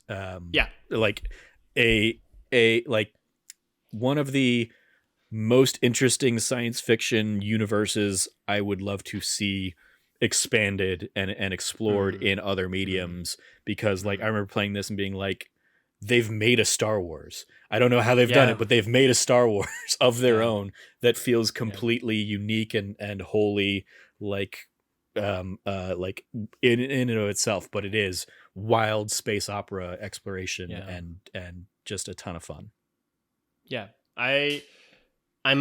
This might be the final thing that finally gets me to play Mass Effect, Trevor, if it makes you feel better. The last kind of push from you, I was just looking at it on right now for the Legendary Edition. I think Mass Effect is an incredible achievement, right? Even without ever playing it, just hearing the level of, I think, reverence people talk about it with, the level of love they have for the specific characters and moments and just games as a whole. And I think that it is I think my favorite description of Mass Effect will probably always be a Trevor Sarkey quote that you repeat a lot, but I always enjoy when you do, which is, they made a Star Wars. And I think that conveys, the level of depth, diversity, love, and care of both the world, the characters, and the fans kind of all intermingling together have for what these series of games are. And unlike Star Wars, some might say, they didn't have subsequent trilogies to maybe. I mean, they had one Andromeda. game. They had an Andromeda that was fine. Supposed to be a trilogy, but they were like, nope, pass. We're gonna go Andromeda make Anthem instead. Yeah, over a few rockier things. I think it is a really, really great standout selection, Trevor. And the Citadel DLC in Mass Effect Yes. 3 stands out as my we favorite. talked about our favorite DLCs. Yeah, favorite DLC of all watch that time of episode. anything. Yeah. Because that is such a wonderful payoff. And again, it's something like I never even really think about this when I'm playing it, but I saw, and this is one of the things I was talking with Frank about, because of the different choices you can make and like the number of like characters and companions that you have across those games that can die. Like there's a GameSpot thing out there that's basically like the saddest possible party you can have in Mass Effect's Citadel DLC, because the for the premise of that DLC, it is like you're about to go on the like end mission of the game, and you get to invite basically everybody you've ever had in your party over for a house party, and if they've died through narrative choices or whatever, there'll be maybe something that they'll kind of like leave, or you'll get some kind of like note or a thing from them. But you can also just get you can get a party that basically ends up with like 4 other people there or something, because like so many other people have perished over the course of the trilogy, and you can just like it's that level of like, oh, like this is clearly only less than half of 1% of players will probably ever actually see this naturally without just finding a video of it on YouTube. But like it's cool that like it exists, and that they went through the motions of creating something. If all of these other things have happened, here's what you get in this scenario. It's just fascinating stuff. But yeah, Citadel is such a love letter to the banter and the friendships you make with these companions over the course of the trilogy. That is like, that's the true send off of that game. Whatever you think of the ending of Mass Effect 3, Citadel is always the ending I think of. That's very beautifully put, Trevor. Great shout out. For my number 7 game, I will give a shout out to one of the most important video games I've ever played, which is Bioshock. Bioshock, I talked before, maybe on both podcasts we've done the last 2 weeks actually, but certainly one of them. So I'll do a different angle of Bioshock this week, which is, I think Rapture is a masterpiece of a world. I think, and that is hardly a new take. I'm not going too far on the limb there, but it is one that I think we at That Nerdy Site have not talked that much about. And I think Rapture is just, it is incredible. I think, for the many issues of Bioshock Infinite, and there are many, I think a not insignificant one is the fact that like Columbia never, for me at least, never manages to capture the magic of Rapture in a lot of ways.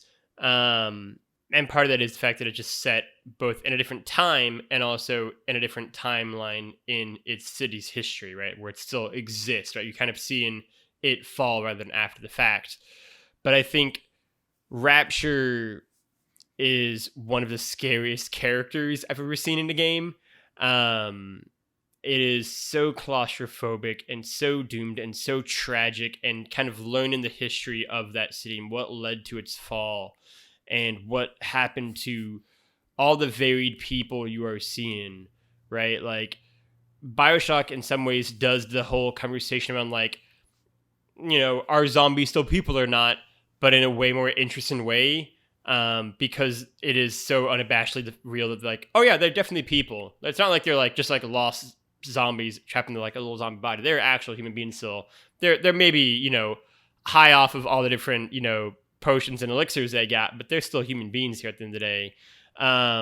And makes it way more interesting, right? I think the collection of characters you meet throughout that game, the blending of genres you get, obviously it's philosophical underpinnings, is great, but how horror that game gets and how like gothic horror that game gets at times is great. It was probably the scariest thing I'd played at the moment when I played it.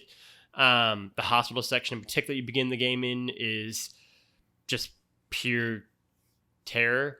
And obviously Sandra Cohen is a phenomenal video game character. Like I think truly one of the medium's best.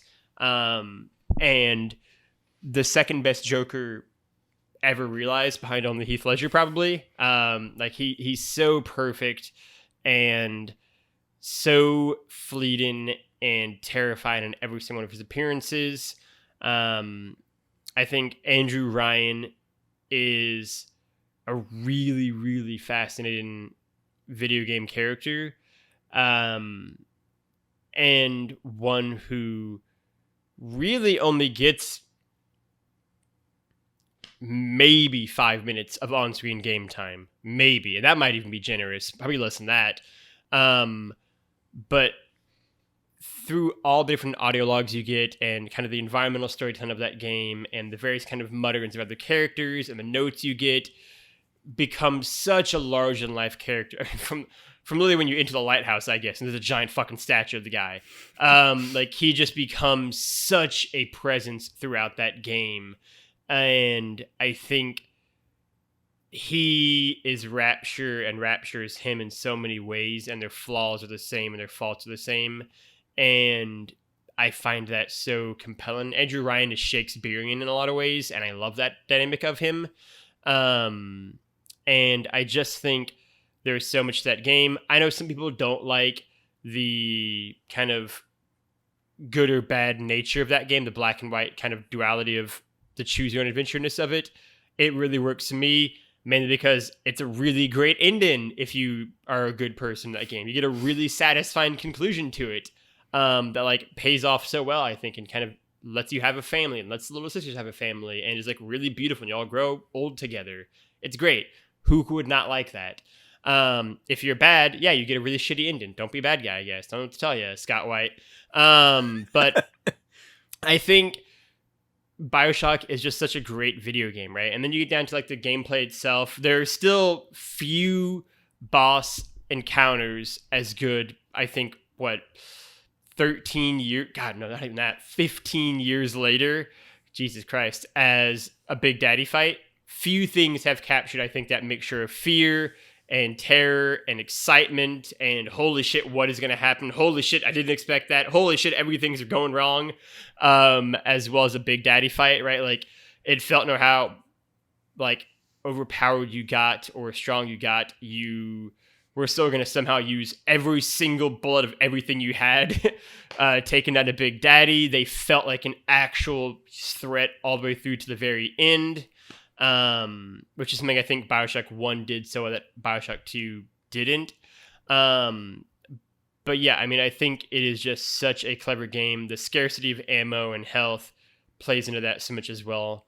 I think Bioshock is just a fantastic, fantastic story, and obviously has what we can probably agree is the biggest twist in gaming history. Certainly, if it's not, it is number 2 or 3. And I think it is done so well and is so layered, and unlike a lot of twists in games or movies or whatever it might be, is actually kind of layered throughout the game. It isn't just like a bullshit like, hey, this is what's happening now. I think Bioshock's easily one of my 10 favorite games of all time. Yeah, it plays into the fact that you're playing a game, and as a player, yes, you had to go through all these things, and of course, the game is kind of like leading you down that path. And you know, almost like there's a meta level to that. One of the things I want to touch on that you alluded to, or you mentioned a little bit. I'm definitely a sucker because you're like talking about the dark character of Rapture and stuff. Like, I'm a sucker for the environmental storytelling that is, here's what the world was doing when everything fell apart. And so like in that first section, and like coming across all of these like New Year's Eve celebrations and stuff like that. Yeah. And like that setting the stage of, oh, shit went awry, in the same way like in The Last of Us, going and finding like Halloween decorations and stuff, because that's, you know, the time of year it was when everything went to crap. Like I love those kinds of elements as a very subtle version of environmental storytelling. But yeah, certainly like Bioshock is probably one of the first best uses of of like the audio logs to really fill Yeah. in this story and like give color to that world from a time that you're never going to experience, Mhm. in really cool and interesting ways. And like it's almost sad that so much of that is optional, and that there are Yeah. people that just go through that game and miss so much of those things, or Yeah. even, like, even if you're trying to find those things, so many of them are so easily missable, Yeah. that it's like, oh, it's a shame that they're not in a more prevalent place, or you have to really know how to go and dig, or Yeah. go find it online or something like that to really dig into to get everything that narrative has to offer. But yeah. I think to that as well, it's an aspect I think that isn't talked a lot about Bioshock. I think partially because of the nature of that game, but those audio log performances are really, really good too. And I think they're sort of criminally underrated, because people I think Because it's just a about voice. Yeah. yeah, the performances of Bioshock. They usually think about like, oh, like you're just like a silent protagonist. There aren't really that many like stand-up performances, or they think Andrew Ryan, and that's about it. But like those audio like performances are all done so well, and that is like the ultimate like voice actor thing where like even the character you're voicing doesn't get a model on screen. Like even the character you're voicing is just a voice, and so you don't even have like a character model expression to kind of go off of there. But they're so good, and I think Bioshock is such a great game in a lot of ways because of those audio logs and how they suss out so much of like the philosophy of that game and the spirit of that game and Rapture itself, and like the hearing each side of the argument between like Tenenbaum and Andrew Ryan and Sander Cohen and Atlas, and kind of their various stories and how they all kind of come to a head. And I think seeing how each one justifies their actions, or in Tenenbaum's case, sort of recoils away from what she's caused and created, and tries to obviously correct that at the end of the game, is like super, super great stuff. Yeah, Bioshock is a really, really good video game. Trevor, what is your number 8 video game though? Completely different direction. I'm Yeah. going with Harvest Moon: Back to Nature. Really? Yeah. Okay. I have been a Wow, sucker okay, yeah. for the Harvest Moon games ever since the Super Nintendo.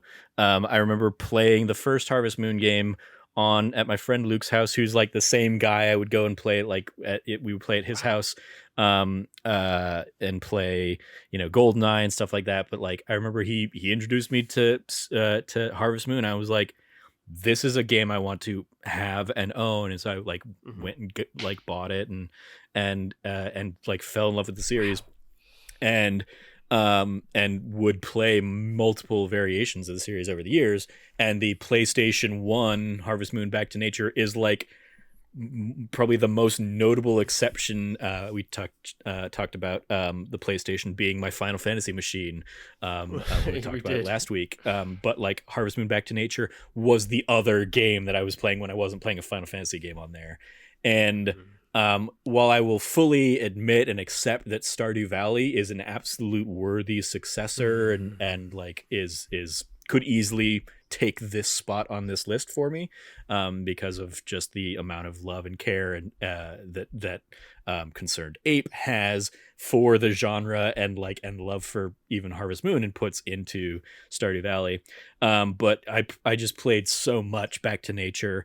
It's one of those that on the Vita, I picked up the PS like classics version of the game, and would just spend nights, a few years ago, just going through and just doing like days and days and days of farming. And it like, because it has such a great blend of the daily farming stuff, the building relationships with the townspeople, building a romance and love interest, taking care of like farm animals like cows or chickens or sheep, having festivals to kind of like look forward to every month, and kind of like plan your your work around, and like plan even, I need to wait a day to plant this thing because it's going to take X number of days to grow. And if like it, blooms on that day, I'm gonna miss the festival because I'm gonna spend too much time, trying to do that. So like just the like I was just a sucker for that style of game. Again, it's very much in the vein of The Sims, I guess, but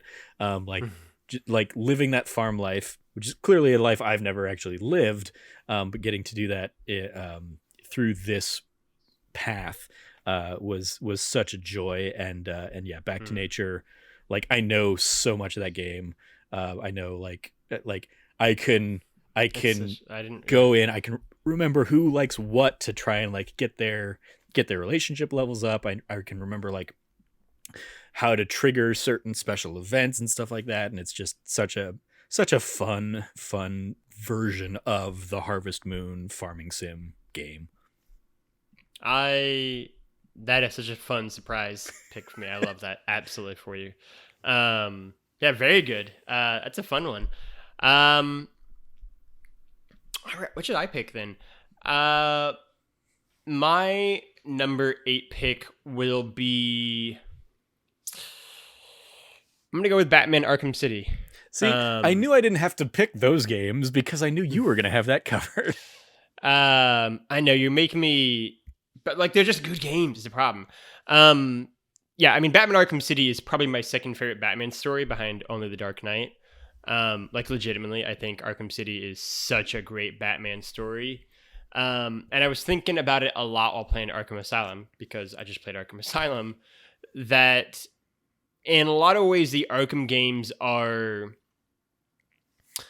the continuation of the animated series that we kind of never got, right? Like, basically, if the animated series had like been like set like 7 years later, kind of thing. Here's what the stories would look like. I mean, especially since they bring back so much of the voice cast from the animated stuff. Exactly, right. And I think, obviously Paul Dini, who was a main creative force on the animated series, was in charge of, at the very least, Arkham Asylum, but I think he also contributed to Arkham City as well. And I think you see that in the game, right? And in that vein, it's cool because it is sort of the ending of the animated series we never got. Because that just ended as cartoons in the 90s did. And I think it's rad to see that version of Batman kind of get a trilogy to round him out with. Certainly the first 2 games to round him out with. My issues with Arkham Knight are well documented. But Arkham Asylum I think is great. And Arkham City I think I'm even more confident after just playing Arkham Asylum, does everything Arkham Asylum does better. It is a absolute wonderful Batman story. Like in terms of just like a celebration of that character, there's maybe nothing else that rivals it. All the different characters getting their moments in the sun. The city of Arkham City is such a great sandbox to play with, right? It does everything Arkham Asylum does, but by the very nature of it being in Gotham City allows for even more holy shit, oh wow, oh my gosh, there it is moments. I still love the fact that Arkham City begins the game as Bruce Wayne. It is such an underrated aspect of the game. In fact, the game just like begins in a cutscene and then just picks up from there. And like the moment where Bruce escapes and goes to the rooftops and becomes Batman is still like top 10 coolest video game moments. It is rad as hell. And then just like swings into the courthouse, fights Two-Face. All of this is great. The game gets off to such a great start and quite literally never really slows down from there. The Mr. Freeze fight, read any of the 100 think pieces about how great that boss fight is. They're all accurate. It's just a phenomenal boss fight and such a clever idea that I'm sort of surprised more games haven't tried to mimic that, like an aspect of that boss fight, and how like you can't use the same thing again to defeat him. It is really genius, and it like forces you to really utilize every single aspect of Batman's abilities and tools to win, which feels so real to that character. Introducing Talia and that dynamic and relationship with Batman is really, really, I think, smart and fleshes out that character even more and that side of Batman even more. Hugo Strange is a great Batman villain, and I think that Warden Sharp is such a great new character they created for these games. And it is utilized to great effect in Arkham Asylum and obviously in Arkham City, where he is the mayor. And then obviously at the heart of Arkham City is the dynamic between Batman and Joker. It is, again, probably my second favorite Batman and Joker story behind Only the Dark Knight, and pays off of 20 years of the animated series history. Really, you could argue, 75 years of the comics history and story history with Batman and Joker. You know these characters, you know that bond, you know this dynamic, and it feeds into your expectations of how that story goes. It feeds into your expectations of how these two are supposed to interact, of what their meetings are supposed to be like. And then literally blew me away with its ending and actually having the, I guess, guts to actually kill off the Joker, which is, some might say, a little bit diminished by the fact that he would then be in every other subsequent Arkham game in some form. But at the time, you didn't know that. And at the time, it was such a jarring thing. Very legitimately might have been the most shocking video game moment I'd experienced up to that point, was them actually killing Joker off. Especially such a big Batman fan. It was such a incredible choice. And also they killed off Talia too. So it was a rough night for Batman. And yeah, I think that ending is so great. And I think the Joker slowly dying anyway is a brilliant twist. Him poisoning Batman to kind of make it be this lover's quarrel idea is a really fun, very Joker idea. And then, yeah, I think the gameplay is so much better utilized in Arkham City, right? It focuses so much more on the Predator stealth stuff versus Arkham Asylum, just by the nature of it being a more open environment, open world. It allows those kind of things and stealth takedowns to happen more, I think, freely. And yeah, it is one of those games where there are no perfect video games, but I do think there are games or movies or stories or books that you just don't have anything bad to say about, really. And I don't really have anything bad to say about Arkham City. I think it is just such a fun, great, exciting, lovingly crafted Batman story from start to finish. Agreed. Also, you get Robin. We love Robin. Okay. Yeah, I don't think I have really anything to add to that. I think one of the joys of the Batman game, the Arkham games, for me is always again, in the same way of the Lego games, just the amount of love and fan service that they can clearly put into those games, even if they're just, here's a thing that you're going to take as a Riddler trophy that is a reference to a deep cut character or something like that. Have fun with that. I think what Arkham City got to do that they didn't do within the confines of Arkham Asylum is they got to expand a handful of those into side things, and you get the actual Azrael characters. Stuff, you get the Mad Hatter stuff, you get the Hush, you get these fun little side things that could be setups for future things, or they can just kind of exist as their own standalone thing here that are just nuisances in Batman's Night from Hell. But my favorite one is Calendar Man, right? That's such a great and the idea, even there, the amount of love and really largely unnecessary work it took to be if you go to visit him on specific days of the year, in real life days of the year, he will give you different dialogue, and if you do one for every month of the year, he'll escape. Is such an again, something of 0.001% of players are gonna do that, right, kind of thing. But if you do, you get such a great surprise to that, or you get such a great little treat at the end of that. Is, I think, test enough to how much love was poured into that game for the people they knew would be playing it.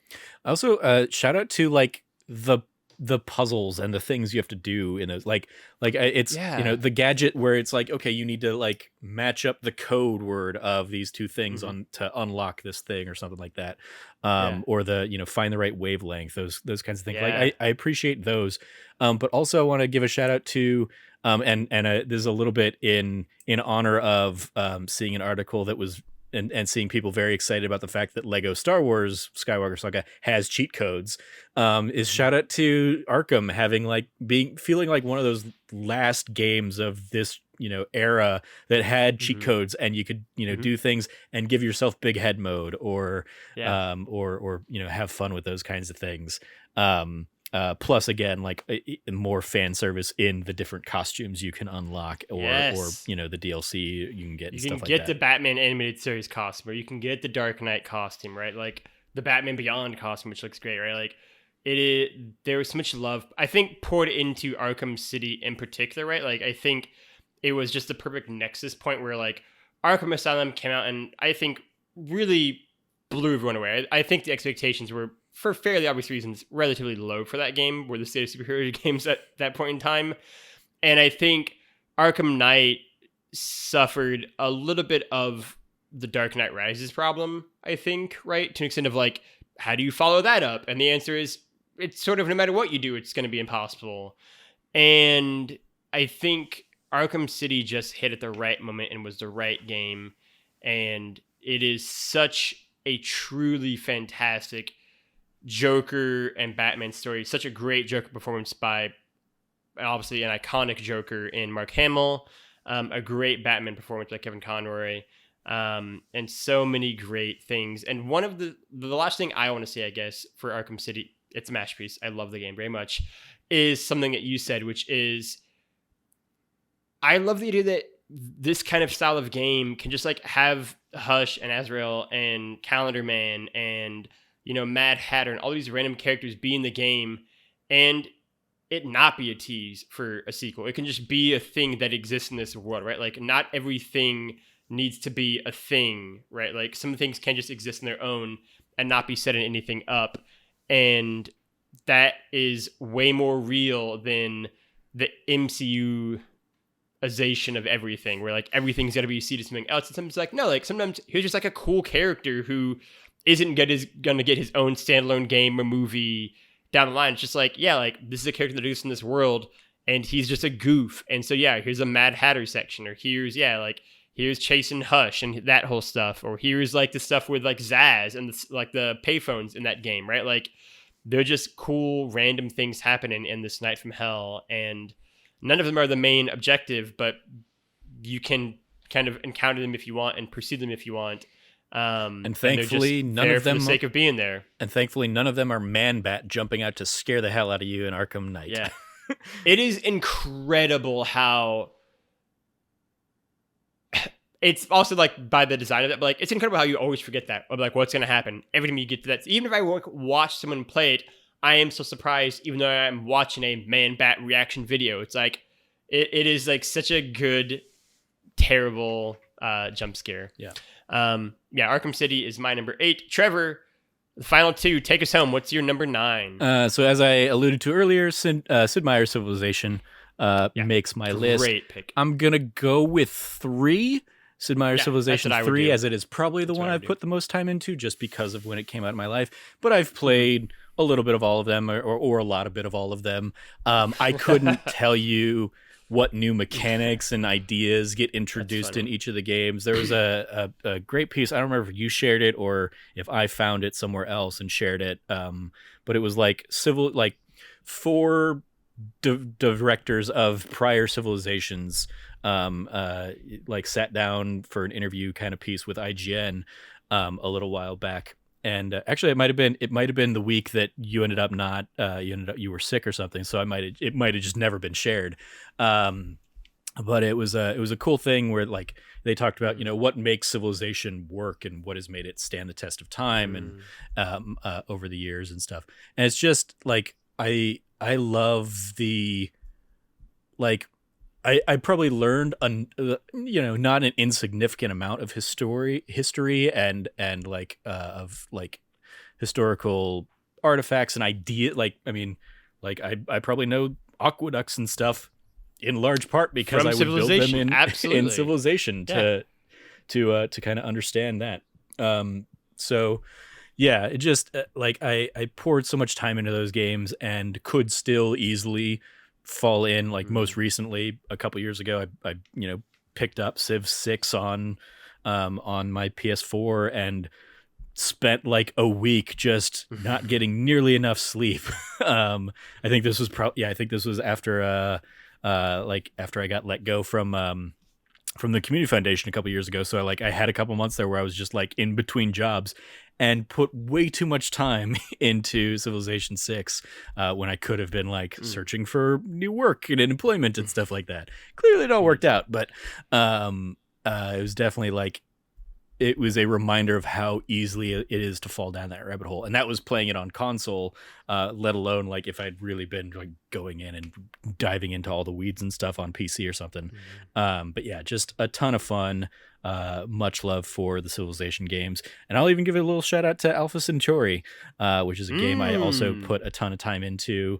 I probably not as much because, you know, I felt very disconnected because it's a brand new world and you're creating all these like future powers and stuff.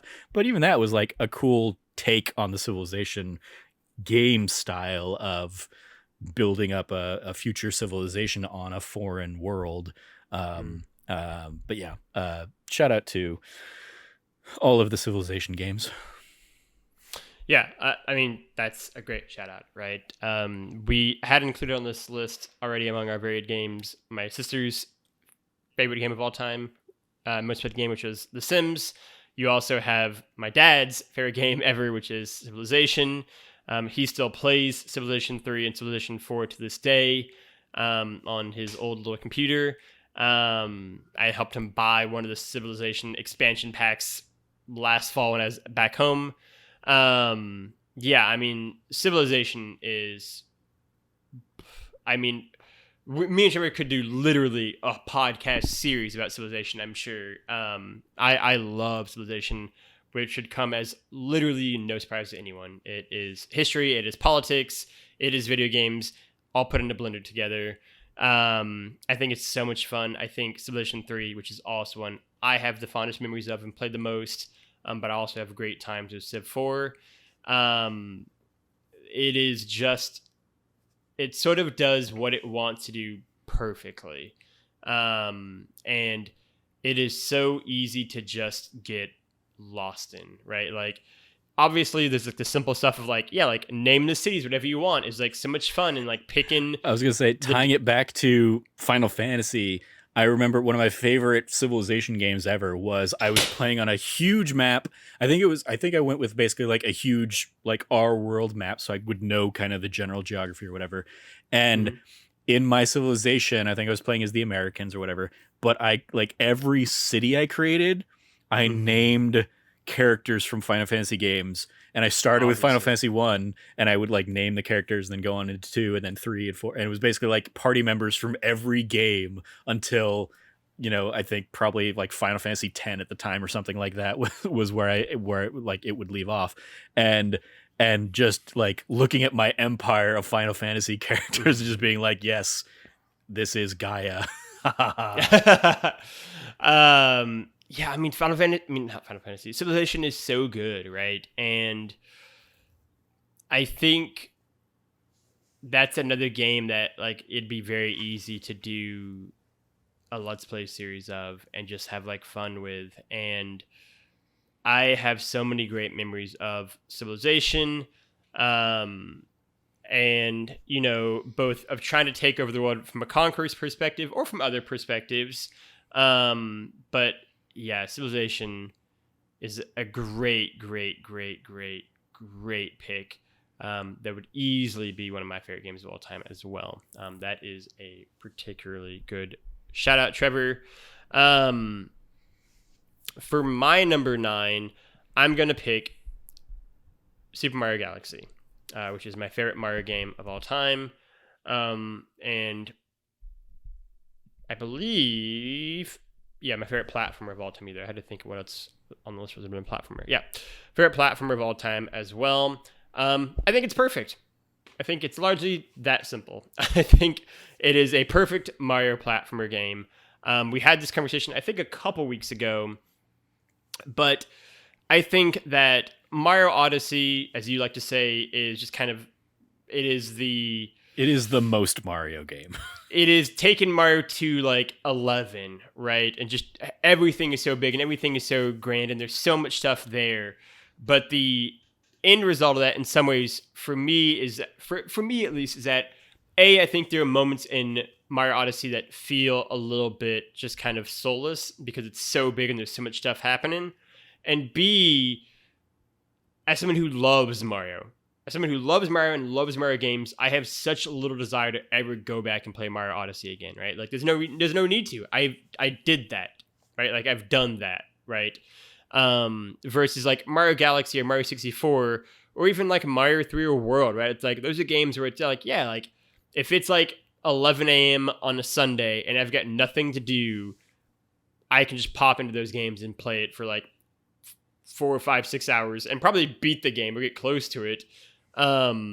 Versus like the giant behemoth that is Mario Odyssey, right? And I think Mario Galaxy nails that. I think Mario Galaxy 1 and 2, it's the same game as far as I'm concerned.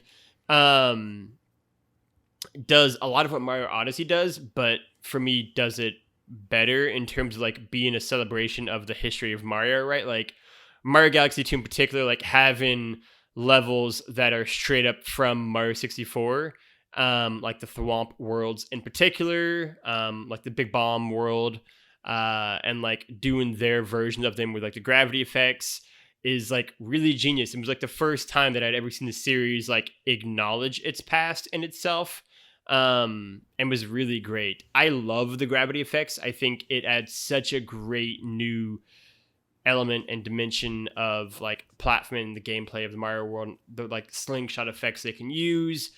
I think the colors and variety of the worlds of Mario Galaxy are so engaging and so richly like created, and it's just so visually striking. There's like actually sort of a legitimately good story in there if you want it to, with like Rosalie and all of her stuff, and like it's pretty sad but like pretty good, which is more than enough in a Mario game. More than enough in a Mario game. And so like I think it is just, and I think Mario looks great too. But like there's so much in these games and they have such a fun and charm to them, as all Mario games do. But I think all the stars kind of aligned for the Galaxy games just to hit like everything all at once, just be like this perfect Mario video game. I know that some people can't get past the Wii controls. Totally understand that. The Wii controls silly. But Mario Galaxy, to me, along with like Wii Sports, is one of the only games that I think actually showcases the potential and strength of the Wii remote like motion controls. And it doesn't hinder the game. It actually kind of furthers them along. And so I would say Mario Galaxy is my pick for one of my favorite games of all time. Yeah, I think that's really what it comes down to for me, is like the only good way to play Mario Galaxy is with the Wii controller and nunchuck, and it makes the port that they made for the Switch last year lesser than unless if you want to bust out the Joy-Cons, you can kind of play it that way, and that would be an analog for that. But also the Joy-Cons are terrible, and like mine all have truly bad Joy-Con drift and suck. So like I remember when I tried to hop back into Galaxy for a little bit, and it was just like I can't, because I was trying to control it and I would have to like move around on the touch screen, and just like that didn't work well for like the flow of that game when I was trying to do that.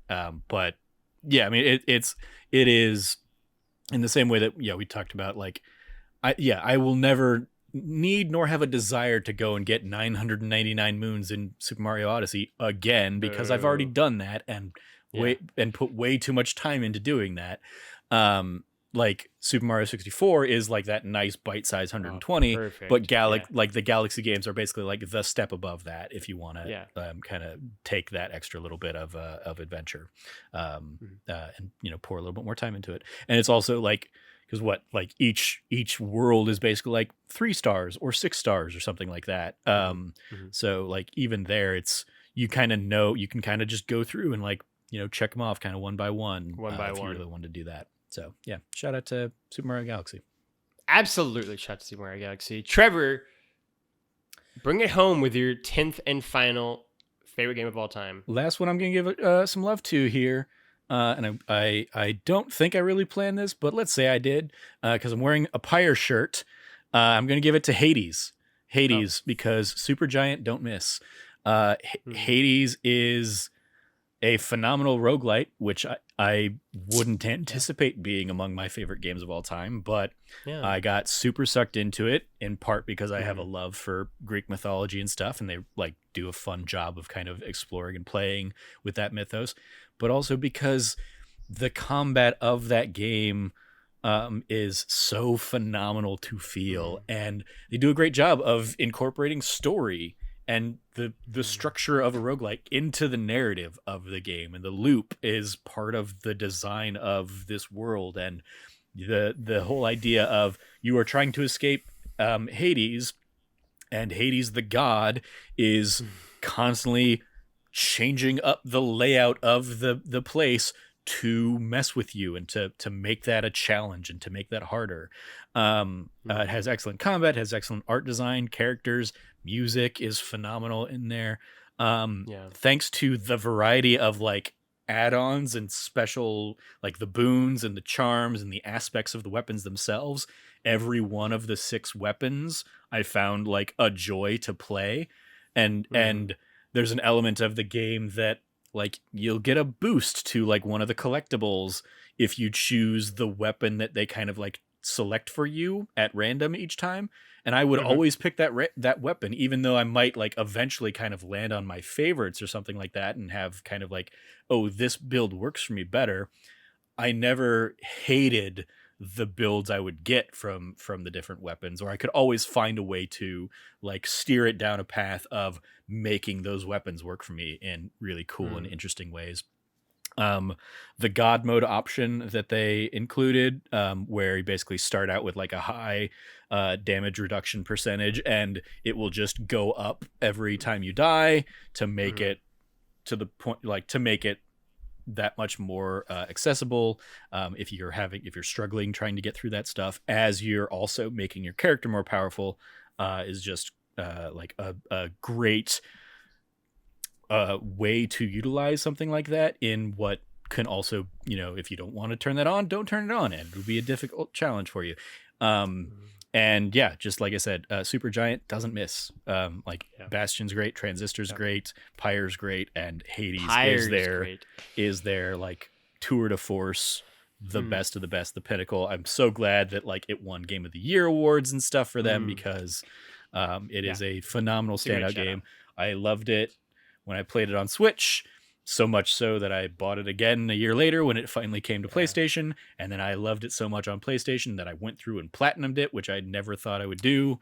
Crazy. I guess I've done it with Pyre, so I've platinumed half of the Supergiant games.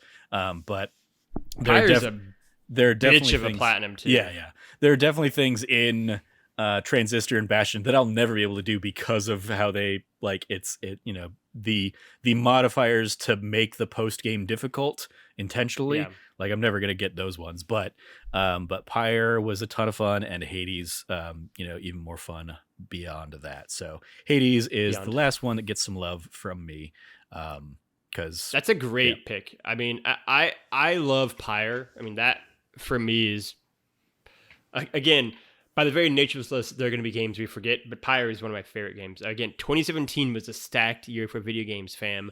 And yeah, Pyre was easily one of my favorite games that year. I think it's such a fun, again, ostensibly really great sports game that has like this like really beautiful, engaging story behind it, and like is a great like meditation, like religion and faith as well.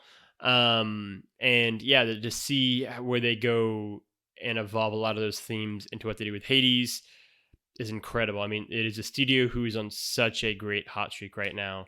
That is a great final pick to end your list on. And in a similar vein, I'm going to make my 10th and final favorite game of all time pick be another game in another series that is sort of the culmination of a lot of what they've been working on, and kind of, I think, the fulfillment of that series' kind of creative energy. And it's also a series that is near and dear to my heart. But apart from that, very as far away as possible you can get from Hades or anything Supergiant, which is, of course, Call of Duty Black Ops. You've like it for the last 10 seconds. I've been like, how is he going to spin this into 007 Nightfire? How we haven't heard that one yet. That's got to be somewhere in Logan's list. Nightfire's got to be coming. No Nightfire. No Bond. That's wild. No Bond. Not in my top 20 favorite games. That's how a lot of good video games out there. And I love Nightfire and Everything or Nothing. Don't get you wrong. But no, it's Call of Duty Black Ops. I felt I needed a like pure first-person shooter on my list. It is a genre that I really love. It's a genre that in a lot of ways helped get me into video games. Obviously with, Duke Nukem and Wolfenstein and Doom back in the day. But even more important than that, like the classic Medal of Honor games, which I've talked and written about before, Frontline, Rise and Sun, European Assault in particular, to then obviously kind of transition into like Call of Duty series. I think Call of Duty Black Ops is still probably to this day it obviously is by inclusion on this list, my favorite first-person shooter game ever made. I think it is the best story in a first-person shooter, and one that, 12 years later, I am still flabbergasted Activision let them do.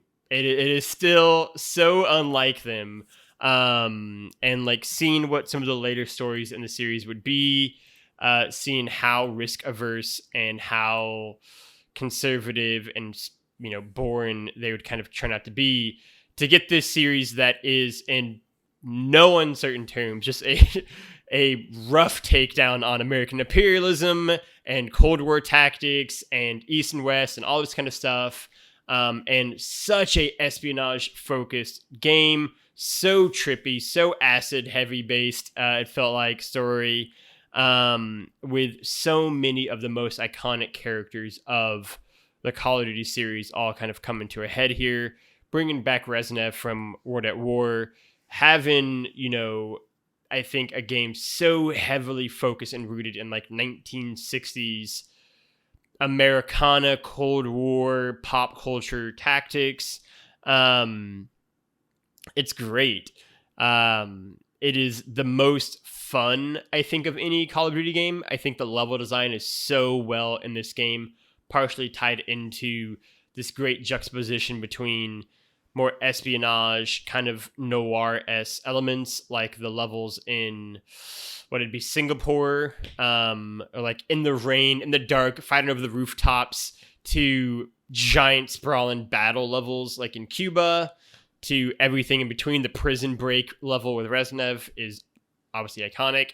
And then obviously Numbers. And that whole sequence and that whole level, as you just kind of unravel everything and learn everything the game has actually been about, and then escape as the world around you is literally disintegrating into Numbers, is so trippy and so bizarre and so weird, and yet works so well. I think it is absolutely great. It's got Call of Duty's best protagonist easily. It's got Call of Duty's best supporting cast easily. It's got the best locations. It's got so many of the best missions, so many of the best moments. It's obviously got the best story and the best twist. And then if none of that was enough, of which all of it would be, it is also easily Call of Duty Zombies peak. Right? Like the force of nature that they unleashed in World at War was entirely a meme and a joke, and they didn't think it'd be an actual thing. And then it like exploded, obviously. And so by the time Black Ops came around, they like knew it was a thing now. They'd had time to prepare, and they just have so much fun with it. Like the Pentagon Zombies level in particular, where you are hanging out with JFK, Fidel Castro, Richard Nixon, and Robert McNamara, is completely ridiculous and silly and fun. There's so many great variety of maps here. The multiplayer modes are also mostly my favorite as well in the series.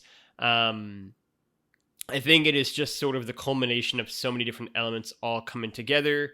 It is a marriage of like the modern warfare style gameplay with a more like classic style gameplay, but out of World War II, married together really well. It's before and in some ways the last game in the series before they really jumped the shark into just being completely ridiculous and Fast and Furious-esque. We haven't gotten to Modern Warfare 3 shenanigans yet. We haven't gotten to whatever the hell Ghost is. Bad, mostly. We're not in space. We're not in the future. We're not just doing a remake of another Call of Duty game, even if it's still good. Sorry, Modern Warfare 1. It is like a completely original standalone game that incorporates prior elements from previous Call of Duty games and makes games that were good but flawed, in some ways significantly flawed in what it were, and makes them better. It essentially does Rogue One for Call of Duty, and it's just a hell of a lot of fun. I've played hundreds of hours of this game across its story, which I've beaten multiple times, and it's a multiplayer and zombie maps. And, you know, if I make a list of my favorite games of all time, that list is both what I think the best games I've ever played are, and also what the most important games in my development with games have been. And a Call of Duty game certainly would fall in that category. And Black Ops is my favorite. And again, still absolutely wild it exists. And so I'm also just happy for that. All right. I have literally nothing to add because I've never even looked at Black Ops. Black Ops is great. My Call of Duty is the only one I think you would actually like. It's the only one I would probably say. Like, yeah, my Call of Duties are the Modern Warfare Remaster and Advanced Warfare. Those are the two I've played. Kevin Spacey, right? Is it Advanced Warfare? No. Sorry. Infinite Warfare? Infinite Warfare. The space one. I liked Infinite Warfare. The space one Infinite Warfare is good. Infinite Warfare. Yeah, fun. You're right. The Jon Snow one. Kit Harington. Yes. Yeah.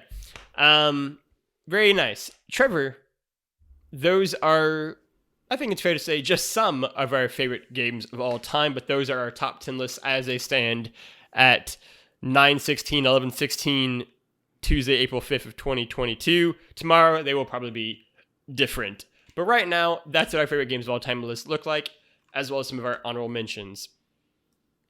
Do you have any shout-outs, Trevor? I don't have anything to call out right now, no. Let's wrap it up then. We're on a 2-hour pod anyway.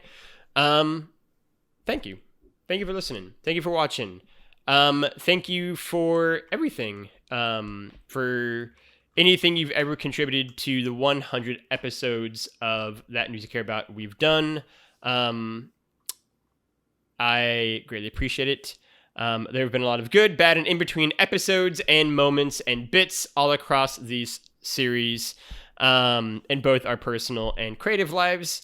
And throughout it all, virtually every single week for 100 weeks, this podcast and the two of us have been here doing dumb shenanigans.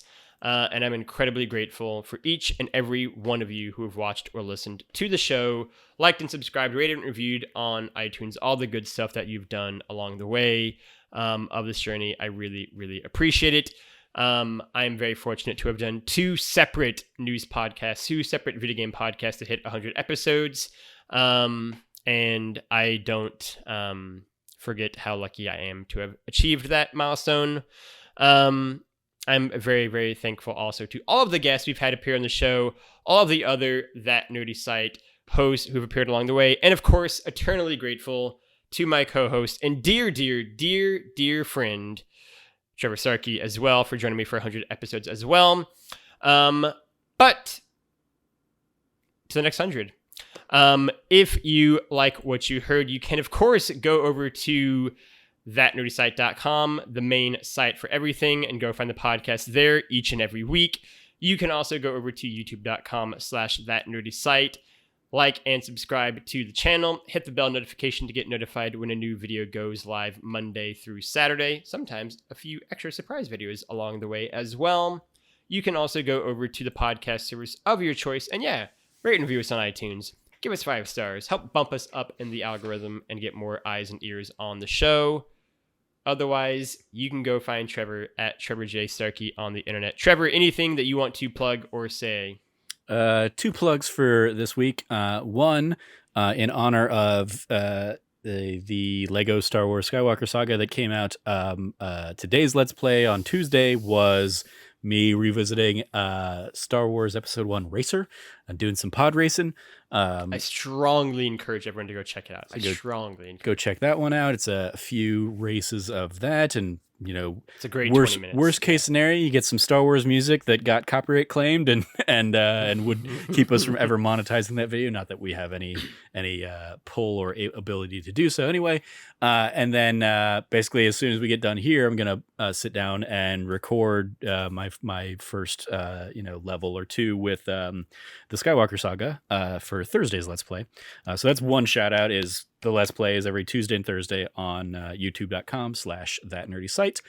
And then the other shout out is That Bond Show. Coming up this week is going to be The Living Daylights, which means we are finally free of the Roger Moore era. Mm-hmm. And I never have to think about that guy and his interpretation of Bond ever again.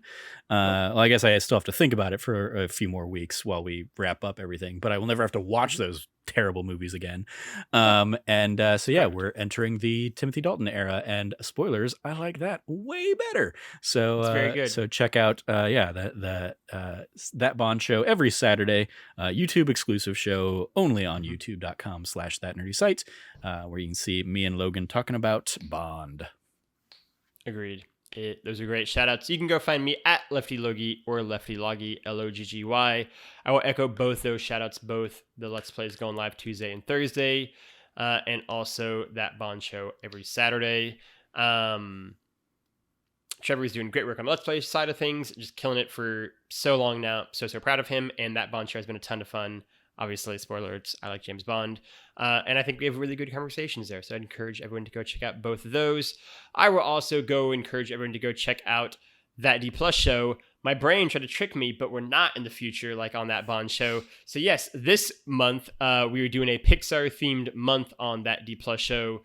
And tomorrow, 2 days from now, when you listen to this, on Friday, the episode for Pixar that will kick off the month will be Turning Red.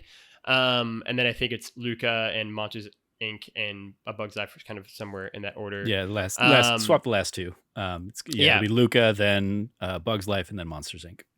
So go check out all those. It can be a lot of fun. A Pixar themed month is always a treat, especially with a varied collection of movies and quality as this foursome, which I think kind of makes it a fun one to do instead of just like 4 of the best Pixar movies. So go check out all of that as well. Otherwise, you can go find That Nerdy Site at That Nerdy Site all across the internet. For myself, for Trevor, for all of us here at That Nerdy Site, thank you for playing. Thank you for 100 episodes. And be good to each other.